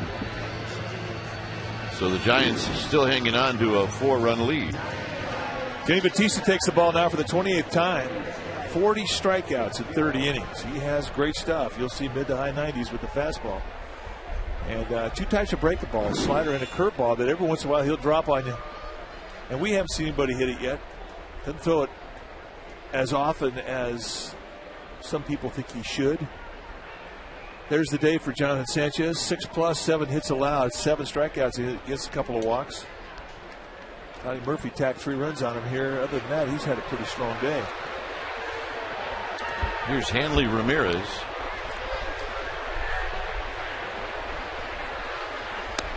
Fastball is in tight to Ramirez.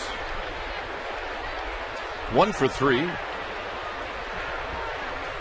So in the blink of an eye, the bottom 3 in this Marlins lineup come up with 3 runs.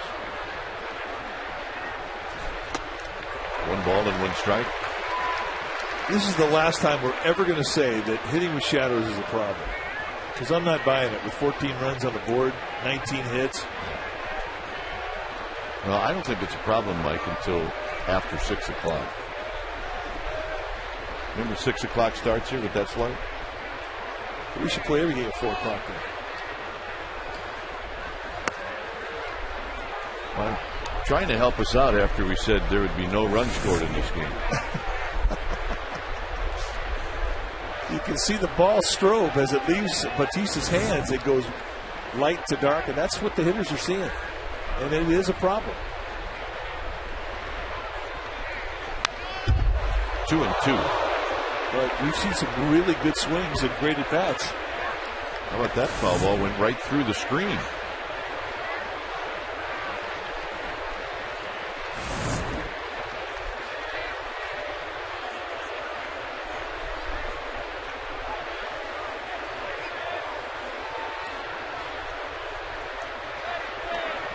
So it's 2 balls, 2 strikes.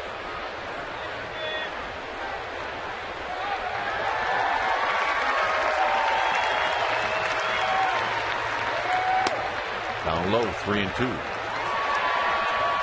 Well, he went through the screen and hit this woman, but she got the ball and she stood up and she says, "You know what? I'm a Giants Red Sox fan. I'm a gamer."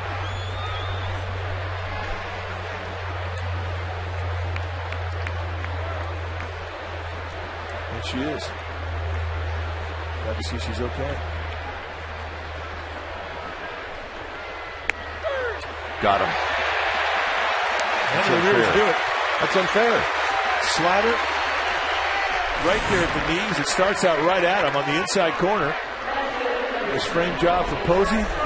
Watch him keep his body behind the ball and just kind of slide behind it. And Mike Estabrook, the plate umpire, says it looks pretty good from here.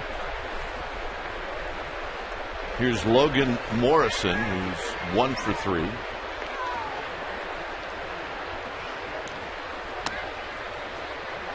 Morrison doubled in a run in the 3rd as he hit one over the head of Aaron Rowan.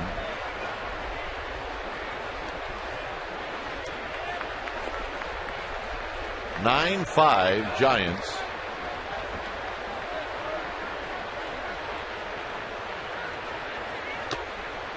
Two balls and no strikes. The one thing you have to live with Denny Batista are quick outs. It just doesn't happen. No.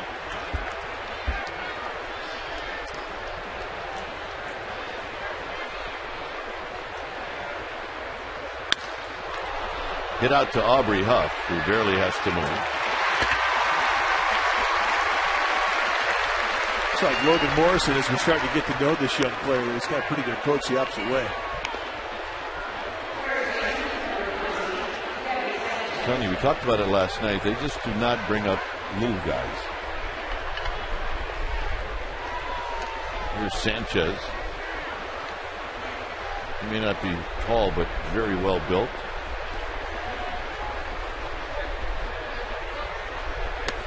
And a strike, and it's 0-1. Dodgers and Padres tonight.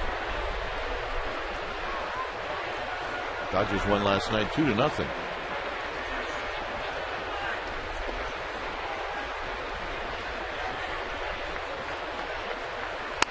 And another strike, and it's 0-2.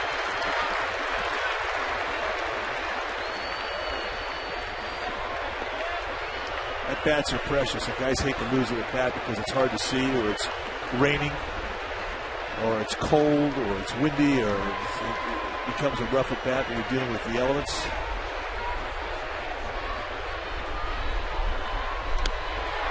And that's to the backstop, and Posey's going to barehand it and throw.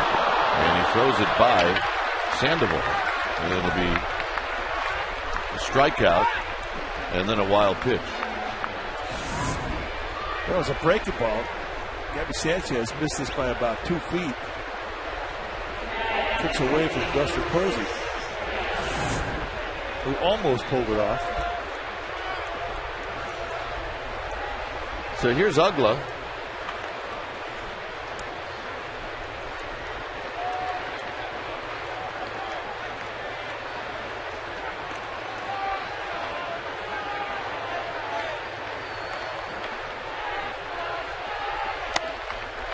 Goes around and it's 0-1. Gotta keep the ball down. Good high ball hitter. You pitch tall guys up, you pitch short guys down. And Ugla, not tall in stature, a short arm swinger. He's a good high ball hitter, good middle in hitter.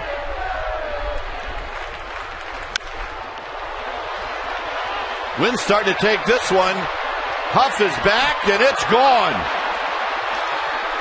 And that got up into the jet stream, and it's now 9-7.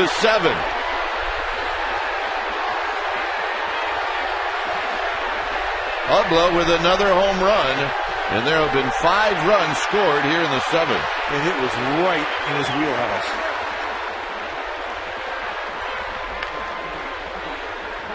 .143 home runs now for Ugla, and that ties Mike Lowell.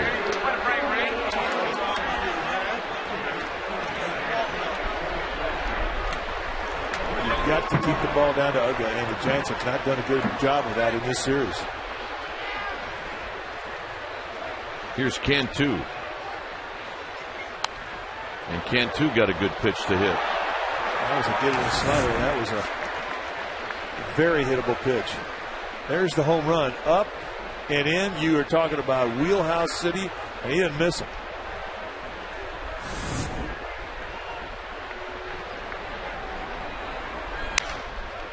Slowly hit.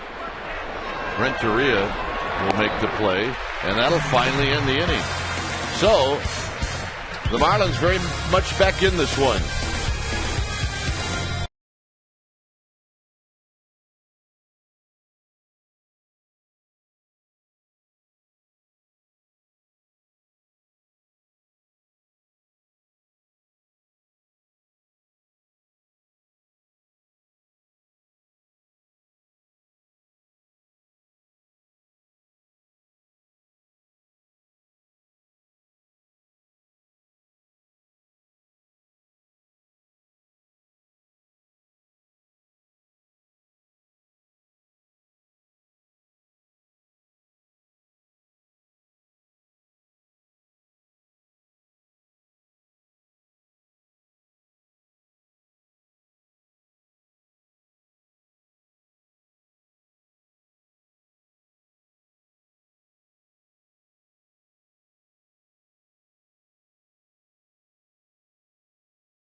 Spot in the 7th inning. And now Donnie Murphy is at third after the pinch hit home run. And Badenhop is throwing to Aubrey Huff, and that's a strike. The numbers for Burke Badenhop is 24th game he's come in. Badenhop, I beg your pardon. 1-5 on the year. Sinker slider type guy with a good changeup. And there is that changeup. The slider's got kind of a frisbee effect to it. It's kind of a flat breaking ball. Expected with the low 3/4 release.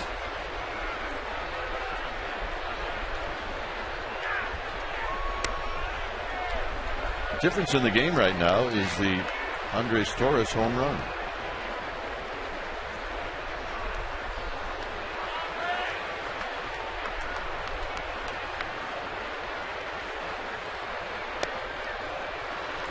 Three and one.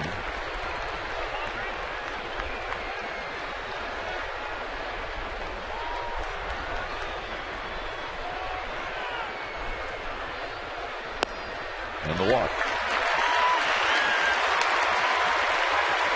Giants get the fact that these Marlins are so explosive that they can't sit on this 2-run lead. Oh, you don't see Bruce Bochy taking anybody out of this game.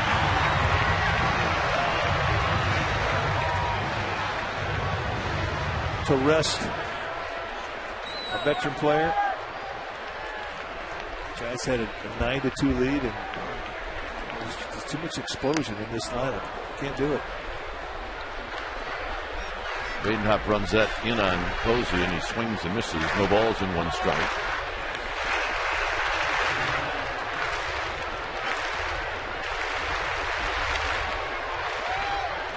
Outside to even the count at a ball and a strike.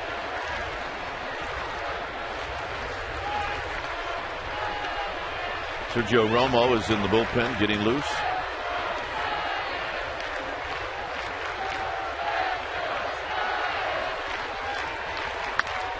Slowly hit to second. Ugla will flip to Ramirez. They'll get Aubrey Huff. And Posey reaches on the fielder's choice. And here's Juan Uribe.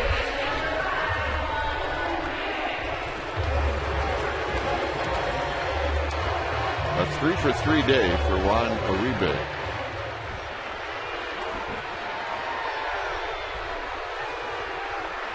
He had one of the great lines this year when we were down in San Diego, and he was on a tear. Ramirez will shovel it, and they just get the out at second.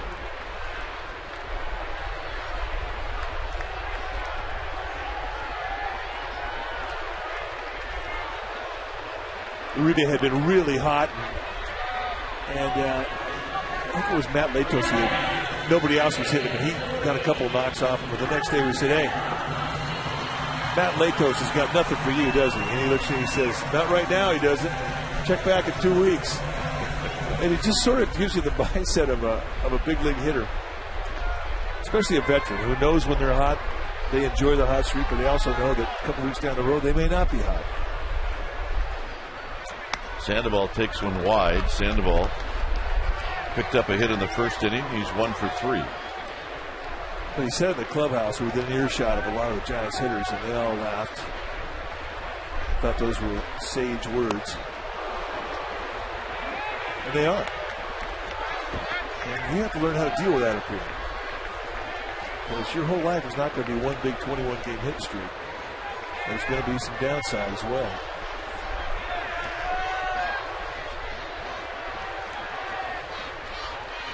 Sandoval, that's a foul ball. It's 1-2.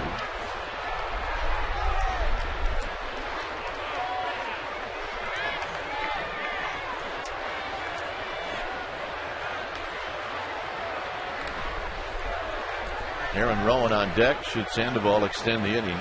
9-7 Giants. We're in the 7th inning.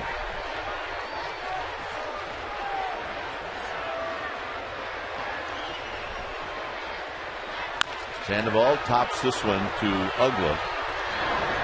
And that'll do it. 8th inning coming up. Giants lead by a pair.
to last Sunday. The Florida Marlins' Chris Coughlin tries to pie his teammate Wes Helms, and in doing so, tears his meniscus. And of course, you probably remember earlier this season, the Angels' Kendry Morales broke his leg celebrating a walk-off grand slam. Well, Bruce Bochy was asked about these injuries during team celebrations, and he said, it's a little bit out of control. He doesn't have a hard or fast rule for this team, but he does think that it needs to be addressed and put under control. Gentlemen. All right, here's Romo as he throws to Cody Ross.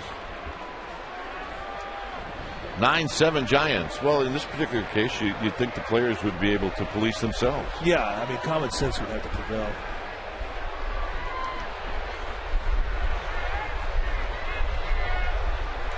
Stanton to follow.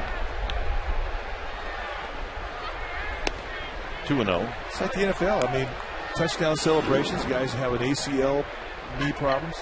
It's crazy. Sergio Romo, 44th time he's come in. ERA now under 2, 1.98. Pitched a solid 8th inning last night.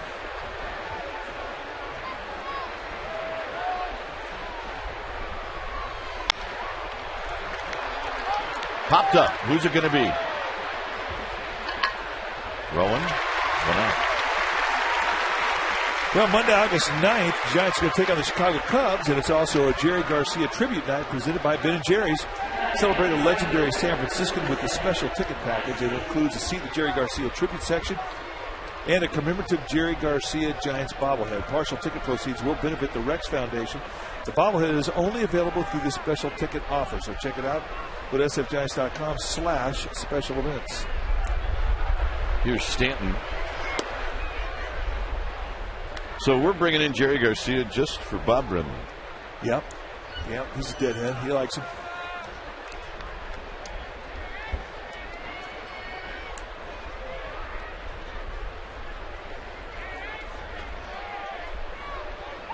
Swing and a miss. 1 ball and 1 strike.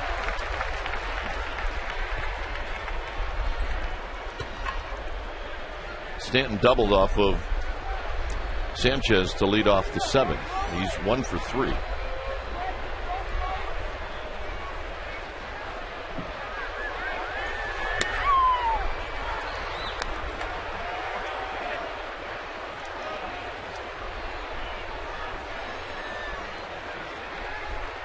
Always the same routine with Romo. It may look fidgety, but he basically does the same just about every time prior to a pitch, just to get right. Right there for a strike. Just to get that uniform hanging right. Take a lap, rub it up. Get the hat on right. Adjust the uniform. It's all about rhythm.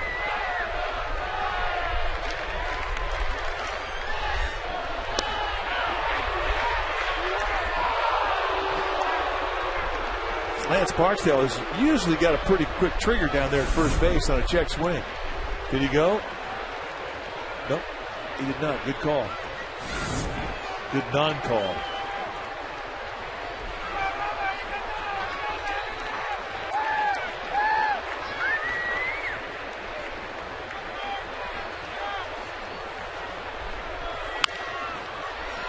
Three-two pitches pulled foul as it bounces way high into the seats.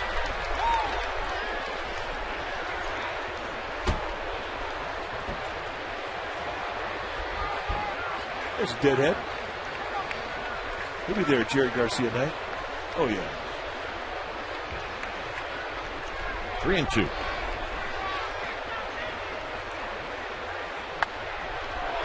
And Stanton probably swinging at ball 4, fouls it back.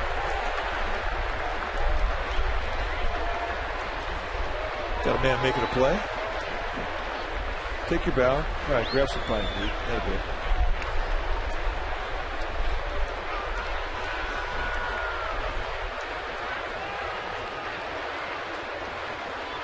Breaker ball, says Buster Posey. Give it to me. Aubrey Huff coming in. Aubrey Huff circling things around, and he puts it away. You know, you talked to him about this rap that he had when he was a DH all those years. And about his defensive play, and it really ticks him off. It does. He half gets ticked off. I don't blame him. From what we've seen here with the glove, I mean, every day he's playing right field, left field in the same game. He'll come in the next day and play first base. He's done a nice job. Paulino, 2 for 3.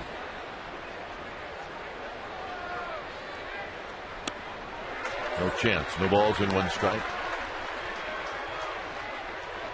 You know, the old saying of baseball is once you get labeled, it's really difficult to get rid of it. And they're not always fair labels.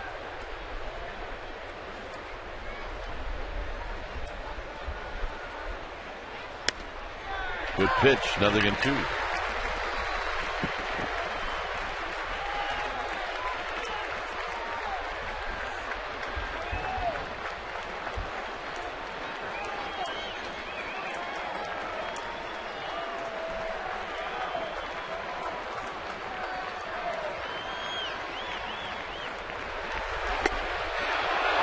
That's a great 0-2 pitch. That definitely put a thought in the mind of Ronnie Paulino, put a thought in the mind of Mike Estabrook, the plate umpire. And that's great use of an 0-2 count. Because now you can come back to that same location with a backdoor sinker. You can go up above his hands with the fastball. You can go break the ball down the dirt. I mean, you have a lot of options because that pitch set it up.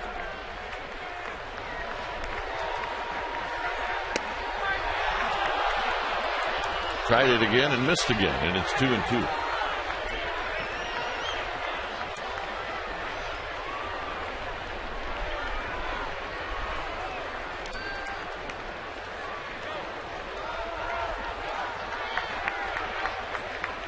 Two balls, 2 strikes to Ronnie Paulino. He got him. 9-7 Giants.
Sportsnet Bay Area. It'll be Sanchez against Bumgarner, and we'll be on the air right at noon with Giants pregame live. First pitch will be at the bottom of the hour at 12:30. So check us out. That'll be game 4 of this 4-game series.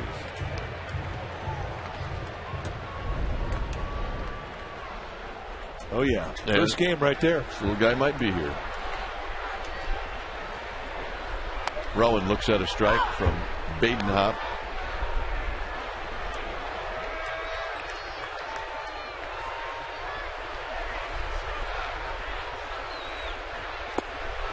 Rowan swings and misses, 0-2.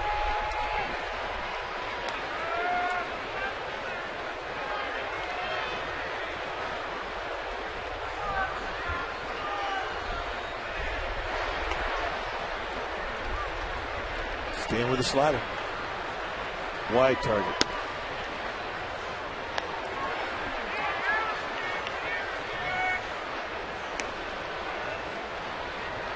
Going an RBI single in the first. 1 for 3.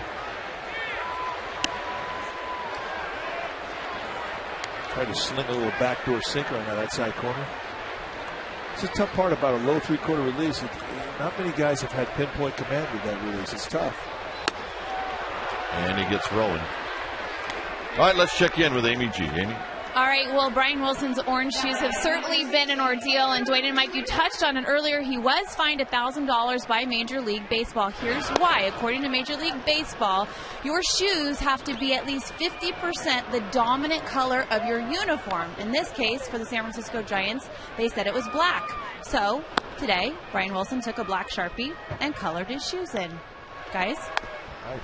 That takes care of that. Is Renteria takes a pitch high. Yeah, I don't expect him to lose the argument. He's just not within him to take it laying down. He is going to push the envelope. And that's part of what makes him special.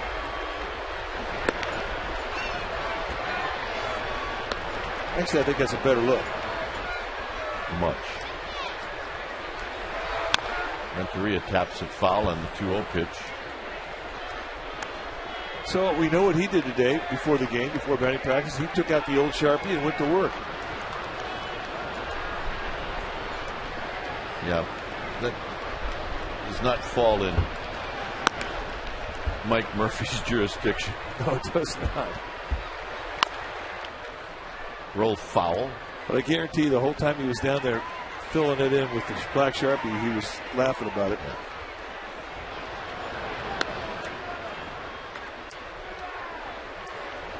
Sorry, Dad, but I'm a Giants fan now. Beat LA. Welcome to the side. 2 balls, 2 strikes. Good addition. And Renteria strikes out. You can see now that it's tough to see. Or you can't see now how it's tough to see. Or you can see by the swings that it's tough to see. Well, that was definitely a tough to see swing. Here's Nate Sherwood. You just kind of throw your bat at it.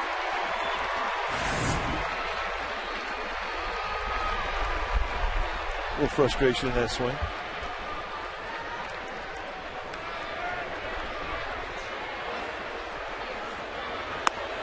Sherholz takes a strike.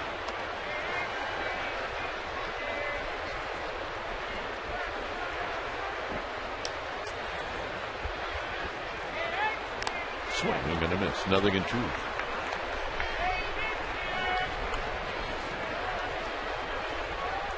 Pirates 1, Rockies 1. That game in the 3rd inning.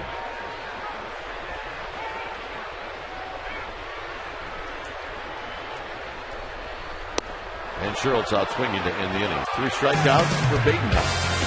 Here comes the 9th. 9-7 Giants.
stands in.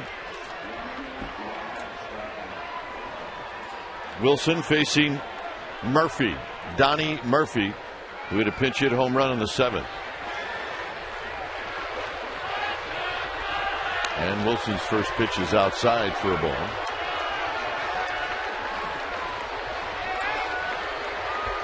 Wilson picked up the save last night through 17 pitches, allowed a home run to Uggla.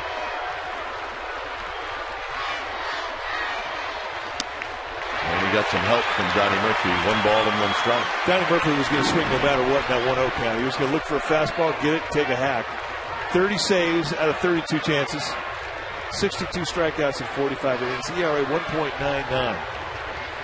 The numbers are fantastic.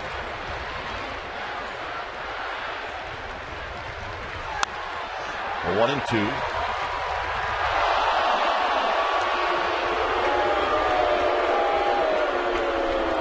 Torres moves from right to left. Sherholt stays in the game. He's the right fielder. Everything else is the same.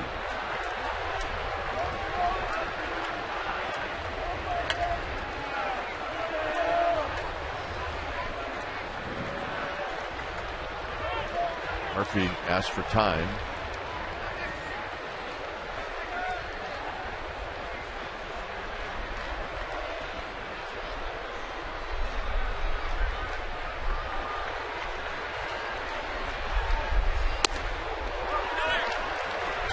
That's the add-on fastball. I mean, he'll cruise and get ahead of you at 94, 95, and then he'll, in a 2-strike count, he'll reach back and go 97, 98.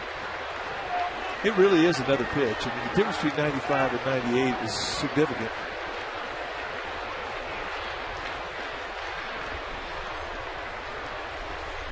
Got him. Perfect slider.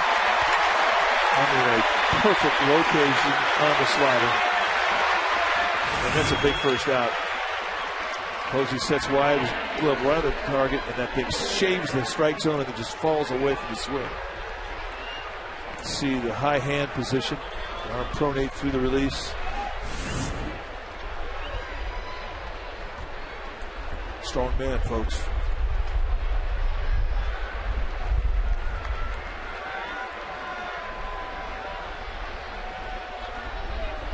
Here's Hanley Ramirez. And he drives it to right. And he picks up a 1-out single.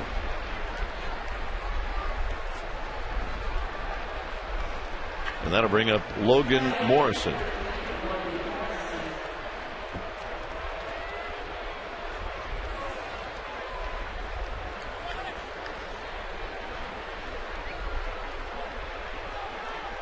Morrison is 1 for 4.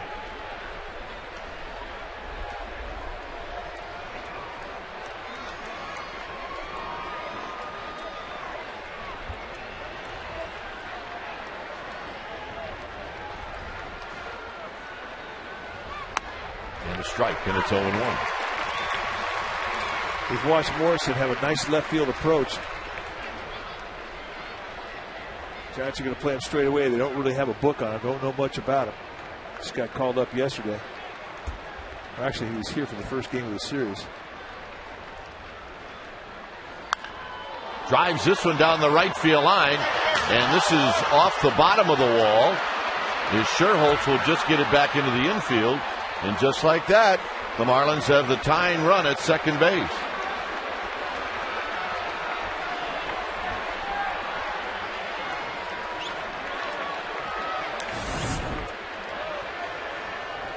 Little slider down and in. And a very nice, quick approach to the ball. Remember, you look at this guy, 6'3", 245. He's a big man. And that's a very, very compact swing for a big guy.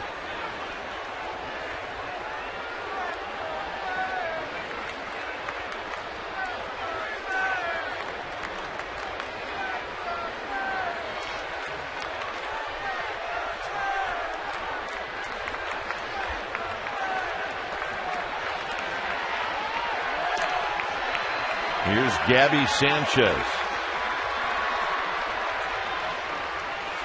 Sanchez fouls it out of play. So all of a sudden, a little urgency from Brian Wilson. And you saw the first pitch at 97, so he is digging deep and reaching back.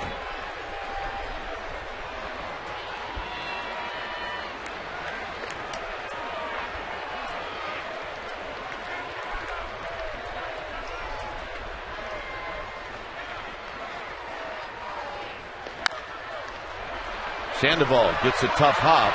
A run's going to come in, but the out is what's important. That was not an easy play. It's 9-8, and here comes Dan Ugla. Remember, Ugla got him last night. Well, this was that pitch. It was up and in. That's the happy zone. Again, he got another pitch today, did the same thing.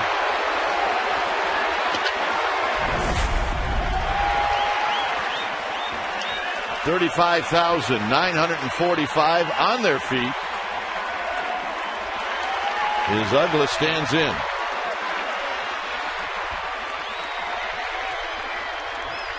And a strike right down Van Ness, and it's 0-1.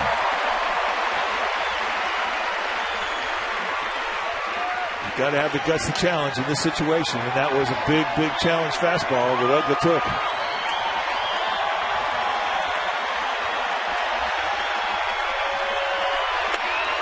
Very high. 1 ball and 1 strike. Pressure's on Buster Posey at this type of velocity, this type of arm. Remember, it's hard to see for the hitter. It's also hard to see for the catcher. Very good point.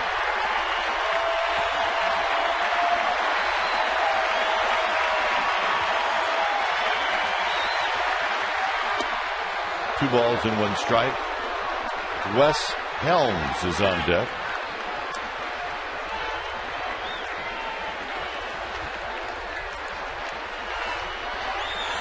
Marlins have come back. It's 9-8 with 2 outs in the 9th.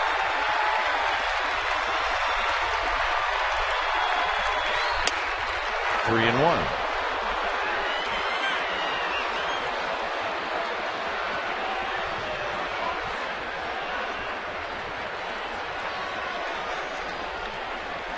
Well, if you're Wilson, you got a couple of bases to play with. You do not have to just come in and throw a strike, and he knows that.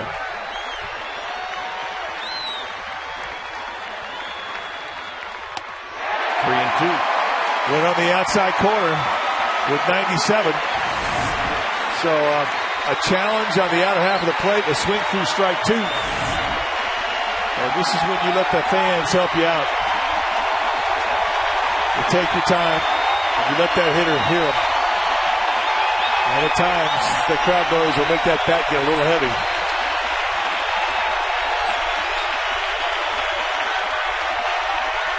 Three-two pitch.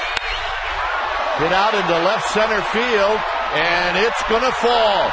And it's a ground rule double, and this game is tied. Unbelievable.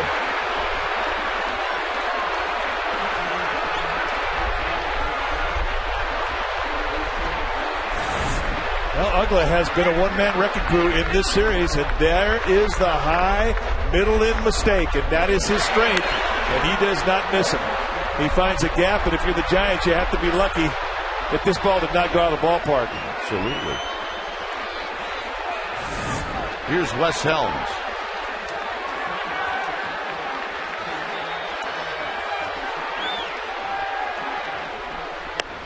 And Helms swings and misses, and it's 0-1.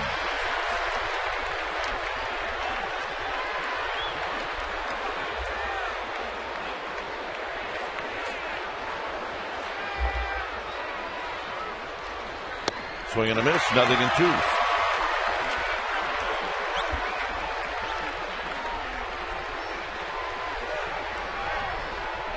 So Helms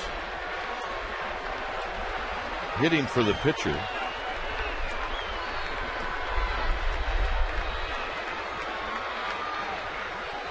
And it's up and in. 1 ball and 2 strikes.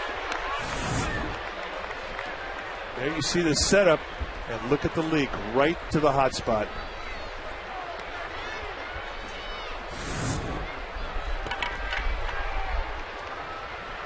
One and 2.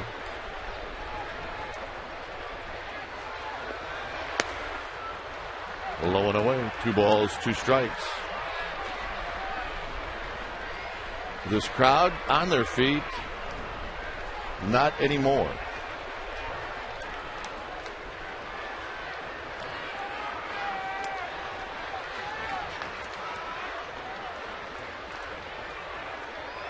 Two pitch. 3-2.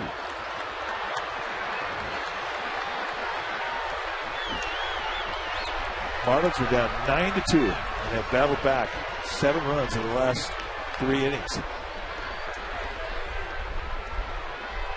And this is a big pitch here. That go-ahead runs out at second base.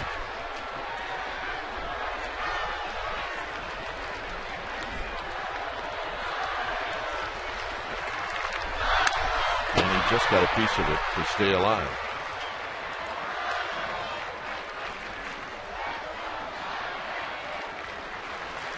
Wilson struck out Donnie Murphy, but then Ramirez singled, Morrison doubled, Sanchez bounced out, and then Ugla on a 3-2 pitch tied it up with a gap. A line drive into the gap in left center field, and that's where we stand 3-2 to Wes Helms.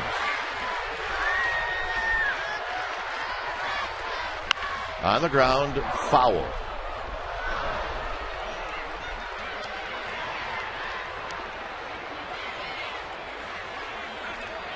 Wilson with 23 pitches here in the 9th as Chris Ray starts to throw.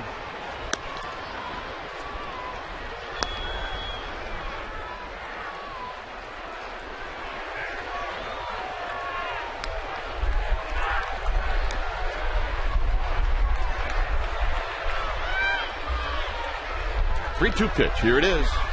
Got him on a high fastball, and that'll end the inning.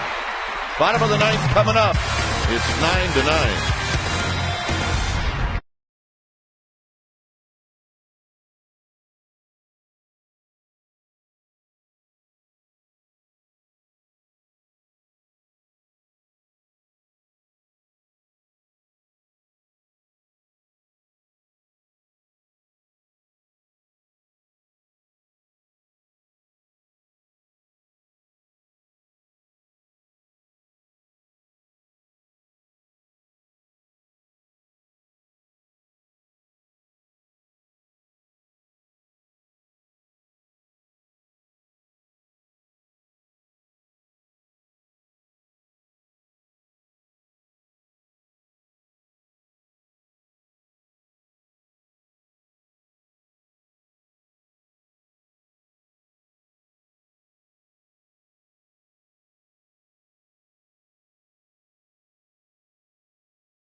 Longtime Bay Area columnist Ray Ratto. He joins Michael, Matt, and Matt as part of our CSN Insiders, the best team in town. That's right, CSN Insiders. Check it out on csnbayarea.com. So the Giants have a chance to go home with a run here in the 9th. And they'll be facing Clay Hensley.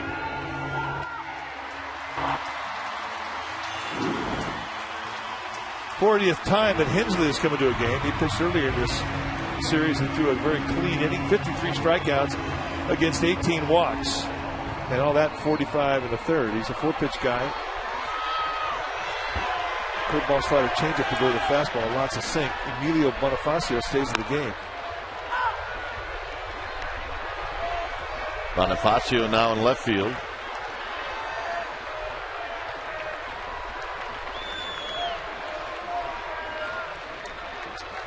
Torres, Sanchez, and Huff.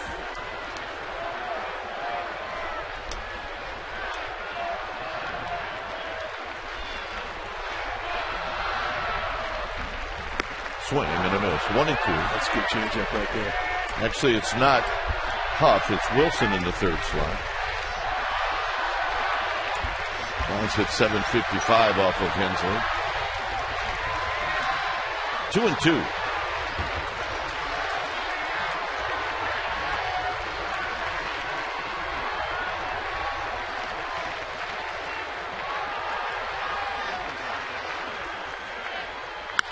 Up the middle, and a base hit.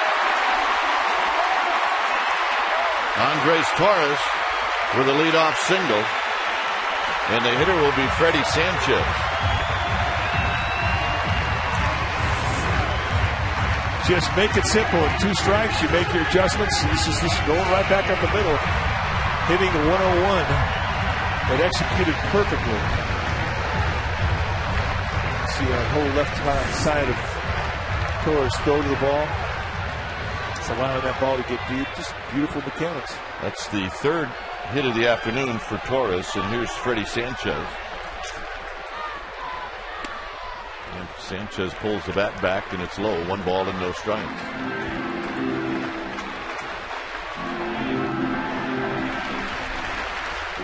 Tim Flannery giving the signs. Got good speed out there.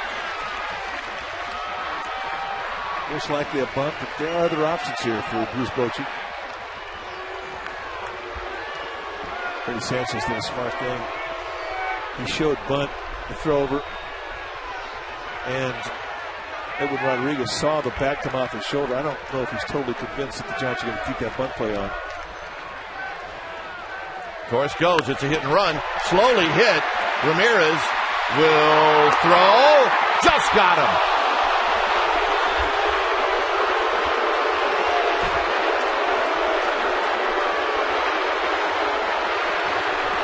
Lance Barksdale, the umpire at first base, making the call. And the Giants almost pulled it off. Sanchez not bunting, put the ball in play, and Ramirez has to come back off a misdirection, throws high. And indeed, the call was made correctly. Gabby Sanchez managing to keep a toe on the bag. So it is a productive out. At the very least, they get the runner in score position. Here's Travis Ishikawa as a pinch hitter.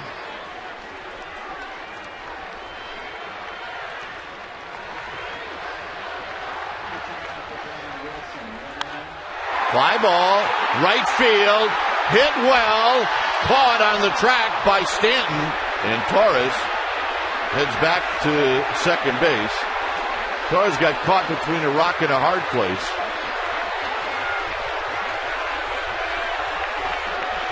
And now with 2 outs, the hitter will be Buster Posey. Well, I thought he got that one. I was fooled by it. I thought he at least was going to hit the wall.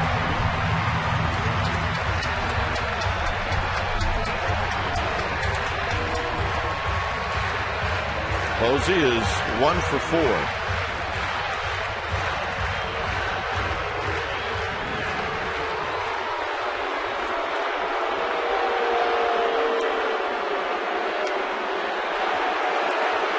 Going to leave it up to Juan Uribe. Well, Juan Uribe is hot.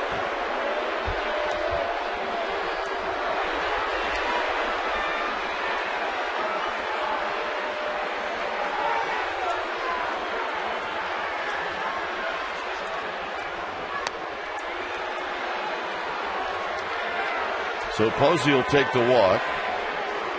Uribe's got 3 hits.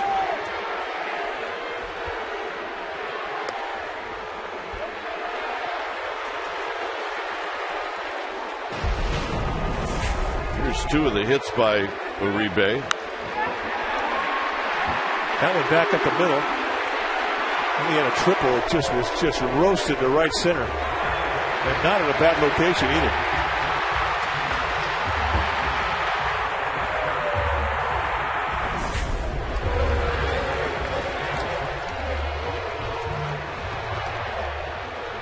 Got pretty good arms across the board in the outfield for the Marlins. The best one in right field, Stanton.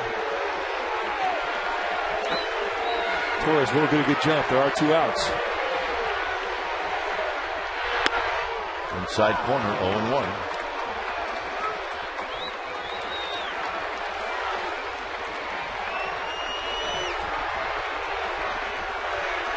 Giants have the right guy at second base, and Andres Torres.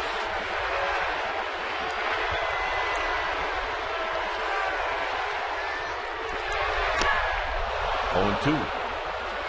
Fastball inside corner, fastball outside corner. Good 1-2 punch there to get a quick 0-2 from Hensley.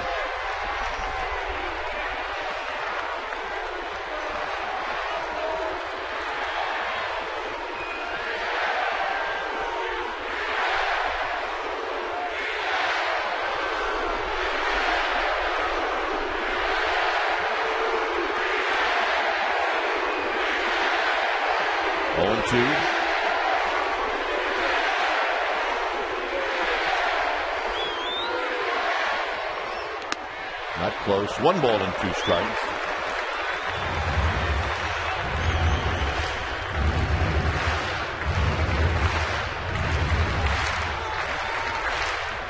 Uribe trying to send everybody home happy. 1-2.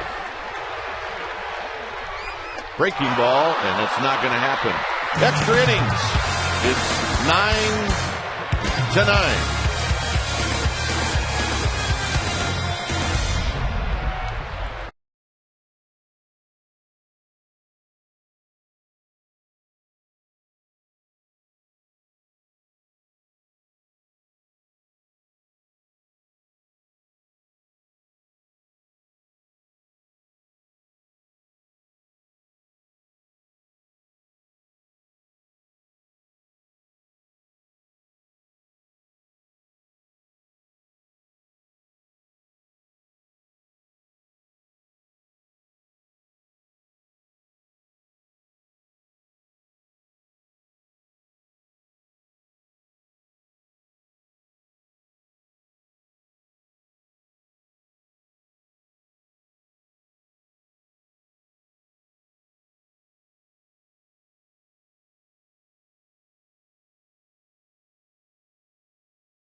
The 10th is Chris Ray becomes the new pitcher.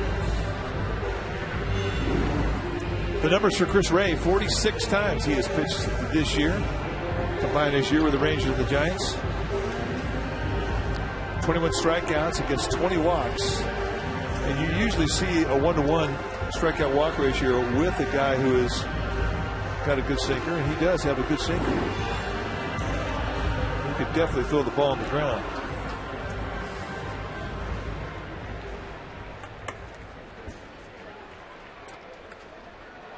Dad brought the kids. Actually, Mom's there too, and they're all hanging in, except these two are not getting along. Here's Chris Ray to face Cody Ross. Ross takes down low. It'll be Ross, Stanton, and Paulino. Wow. Quick with the right hand. Do not mess with sister.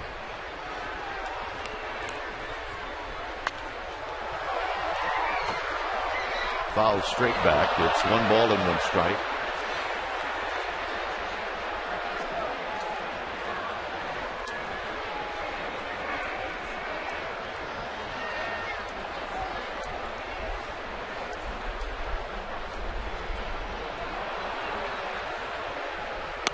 Good breaking ball, 1-2. Chris Ray's got a curveball and a slider to go with his split. Throw out the fastball. He's got a lot of different looks. Plus, he can throw some velocity at you.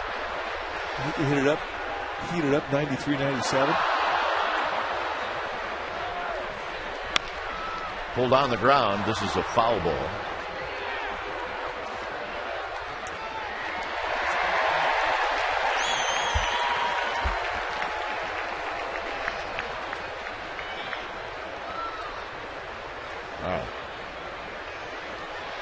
good spot. Oh, yeah. He'll be in his bed tonight when he goes to sleep.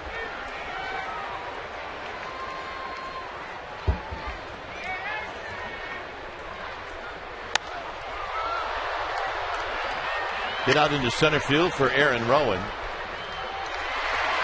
One out here in the 10th.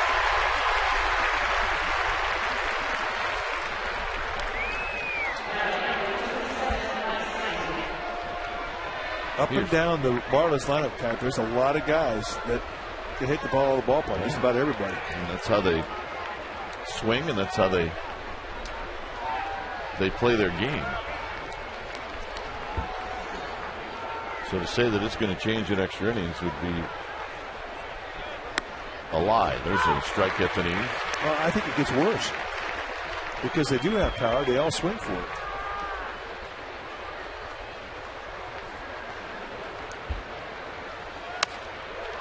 Runs that in tight to even the count.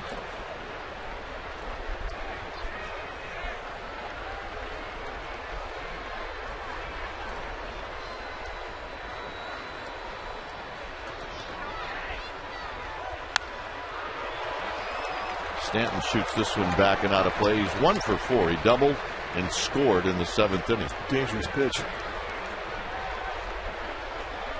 And he was on it.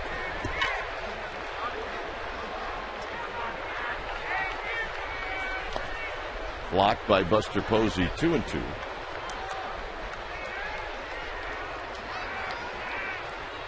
Oh, yeah. It definitely takes your breath away. I agree. It's not just a foul ball. It's a big league hard ball. Been in a big league game. Makes me smile every time I pick one up. 3-2. Last two pitches, pretty easy takes. You hate to lose an advantage on a hitter. You'd like to throw something a little more inviting.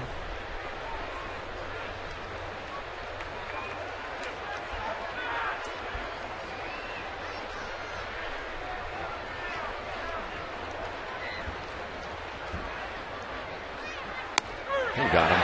Or you can always come back and paint 95 on the outside corner with backdoor sink action. That was nasty.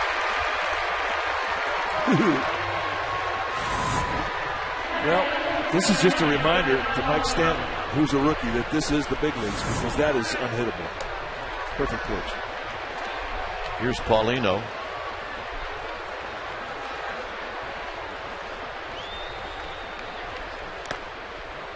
Paulino takes the first pitch in the dirt.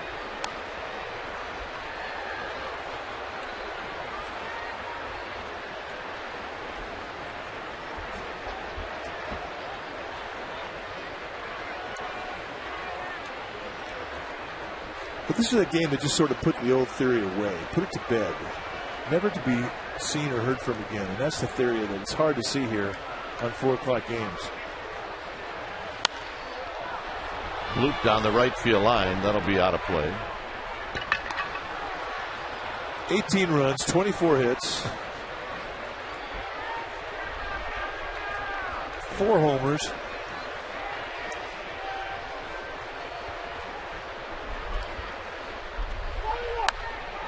One and 2. Yeah, we gave a bad scouting report.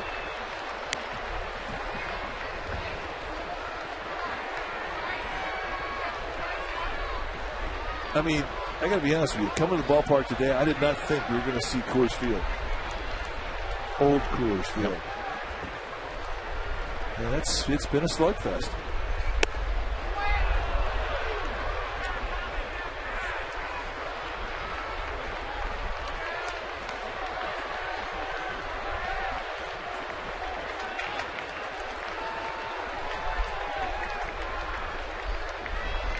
Two pitch coming up to Paulino, and he chops this one to Sanchez on the backhand, and Sanchez throws him out. Sandoval, Rowan, and Renteria coming up 9-9.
Inning. Giants scored early, Marlins scored late. And Pablo Sandoval will bat first. Sandoval, Rowan, and Renteria against Hensley, who was in trouble in the ninth, but got out of it.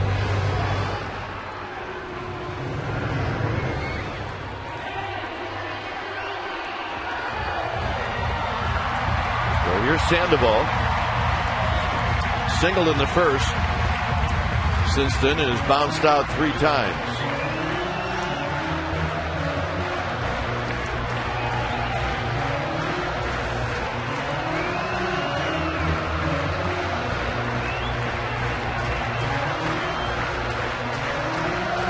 Well, the Panda Lovers are in force.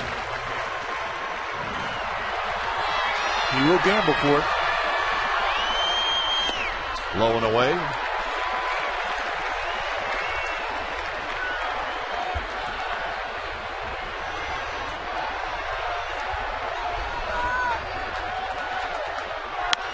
On the ground sharply, and a big hop to Ramirez, who throws him out. 1 out here in the 10th.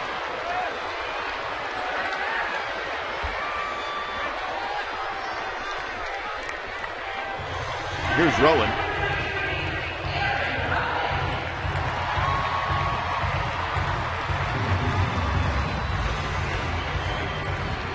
Rowan 1 for 4.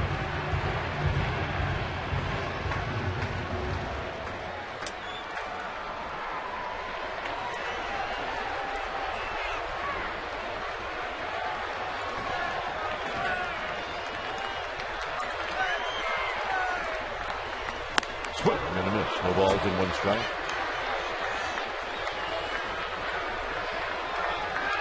He's got good numbers this year against these Marlins.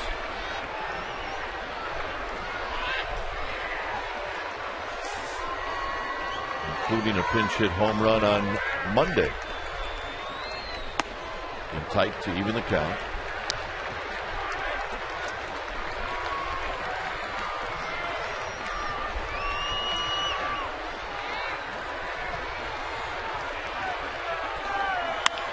Down the left field line, he'll have a base hit.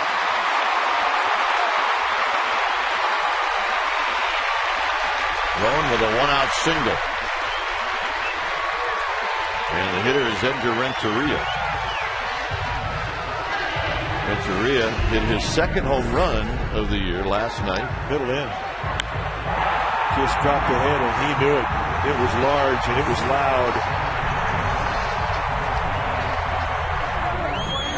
Proved to be the difference in the ballgame.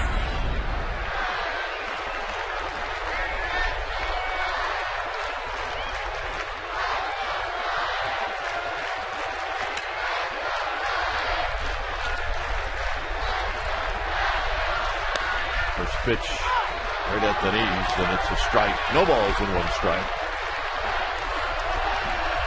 Renteria, good hit and run guy. You could see Bruce Bochy put it on. Well, he knows Hensley. He had him in San Diego, and he knows he's a strike thrower. He's always around the plate. On the ground, off the chest of Murphy, and everybody's safe. Oh, that just ate him up. That is a bad hop. Donnie Murphy's lucky he didn't get hurt on this one. Now, this is the time of the day and inning where you're going to get bad hops. Extra inning games, the infield's chewed up. Starts to get dry. You can see this one just came up, and over the years, you've seen guys take hits that have given them big time injuries in the throat or the face. I guess to a degree, you have to say he's lucky to hit him off the sternum. Well, here's a big at bat for Nate Scherholz.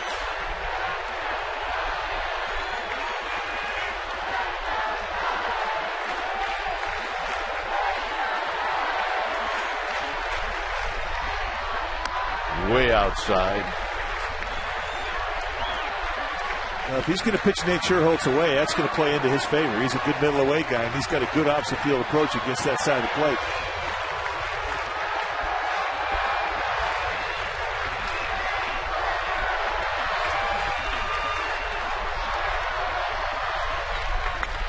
Base hit. Rowan got a late break. He's going to be held up as the throw is right on the money, and the bases are loaded. Tim Flannery with a wise decision. And you saw the arm strength from Mike Stanton in right field. Great at bat, not a hanger at all. He went down and beat a good pitch. Finds a hole, but they're playing shallow to begin with. And watch this throw. Whoa. Wow.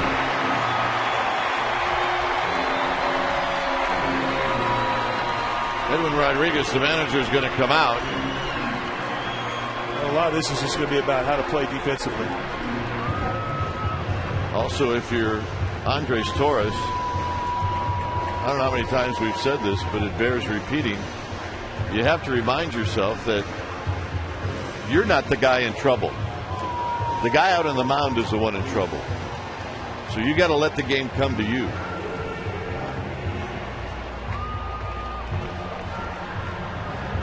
Well, he's had a big day. A 3-hit day and a splash hit home run back in the 6th inning. Well, I think Hensley's going to try to trick him on the first pitch. See if he's aggressive. Get him to chase something. Maybe get a pop-up or a ground ball.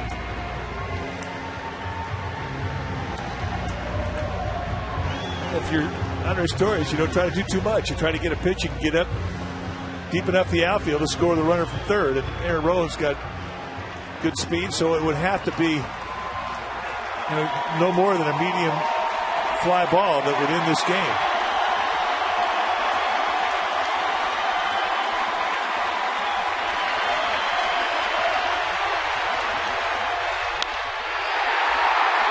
This is going to do it, and the Giants are going to win the ball game.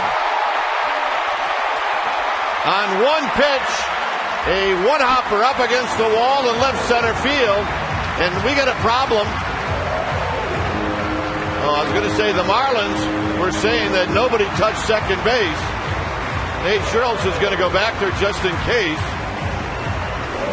and the Giants win the game.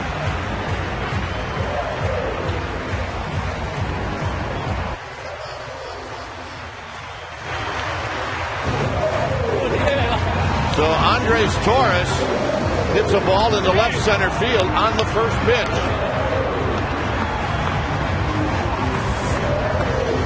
Well, one-pitch challenge with Aaron Rowan at third base. The ball deep enough outfield, and it was Aaron Rowan that came in and scored the winning run. He secured the win, safe and secure. New York Live. The fourth hit for Andres Torres, and Mike in a game where the Giants watched the Marlins come back. Really a game they had to win after that happened. Well, you blow a 7-run lead, you've got to win that game, and they grounded out, and this was another game to add into the momentum column. A nice win for this club and an offensive win for this club. Giants post-game live with interviews and the wrap is coming up, but first let's go to the Comcast studios for an update from Sportsnet Central.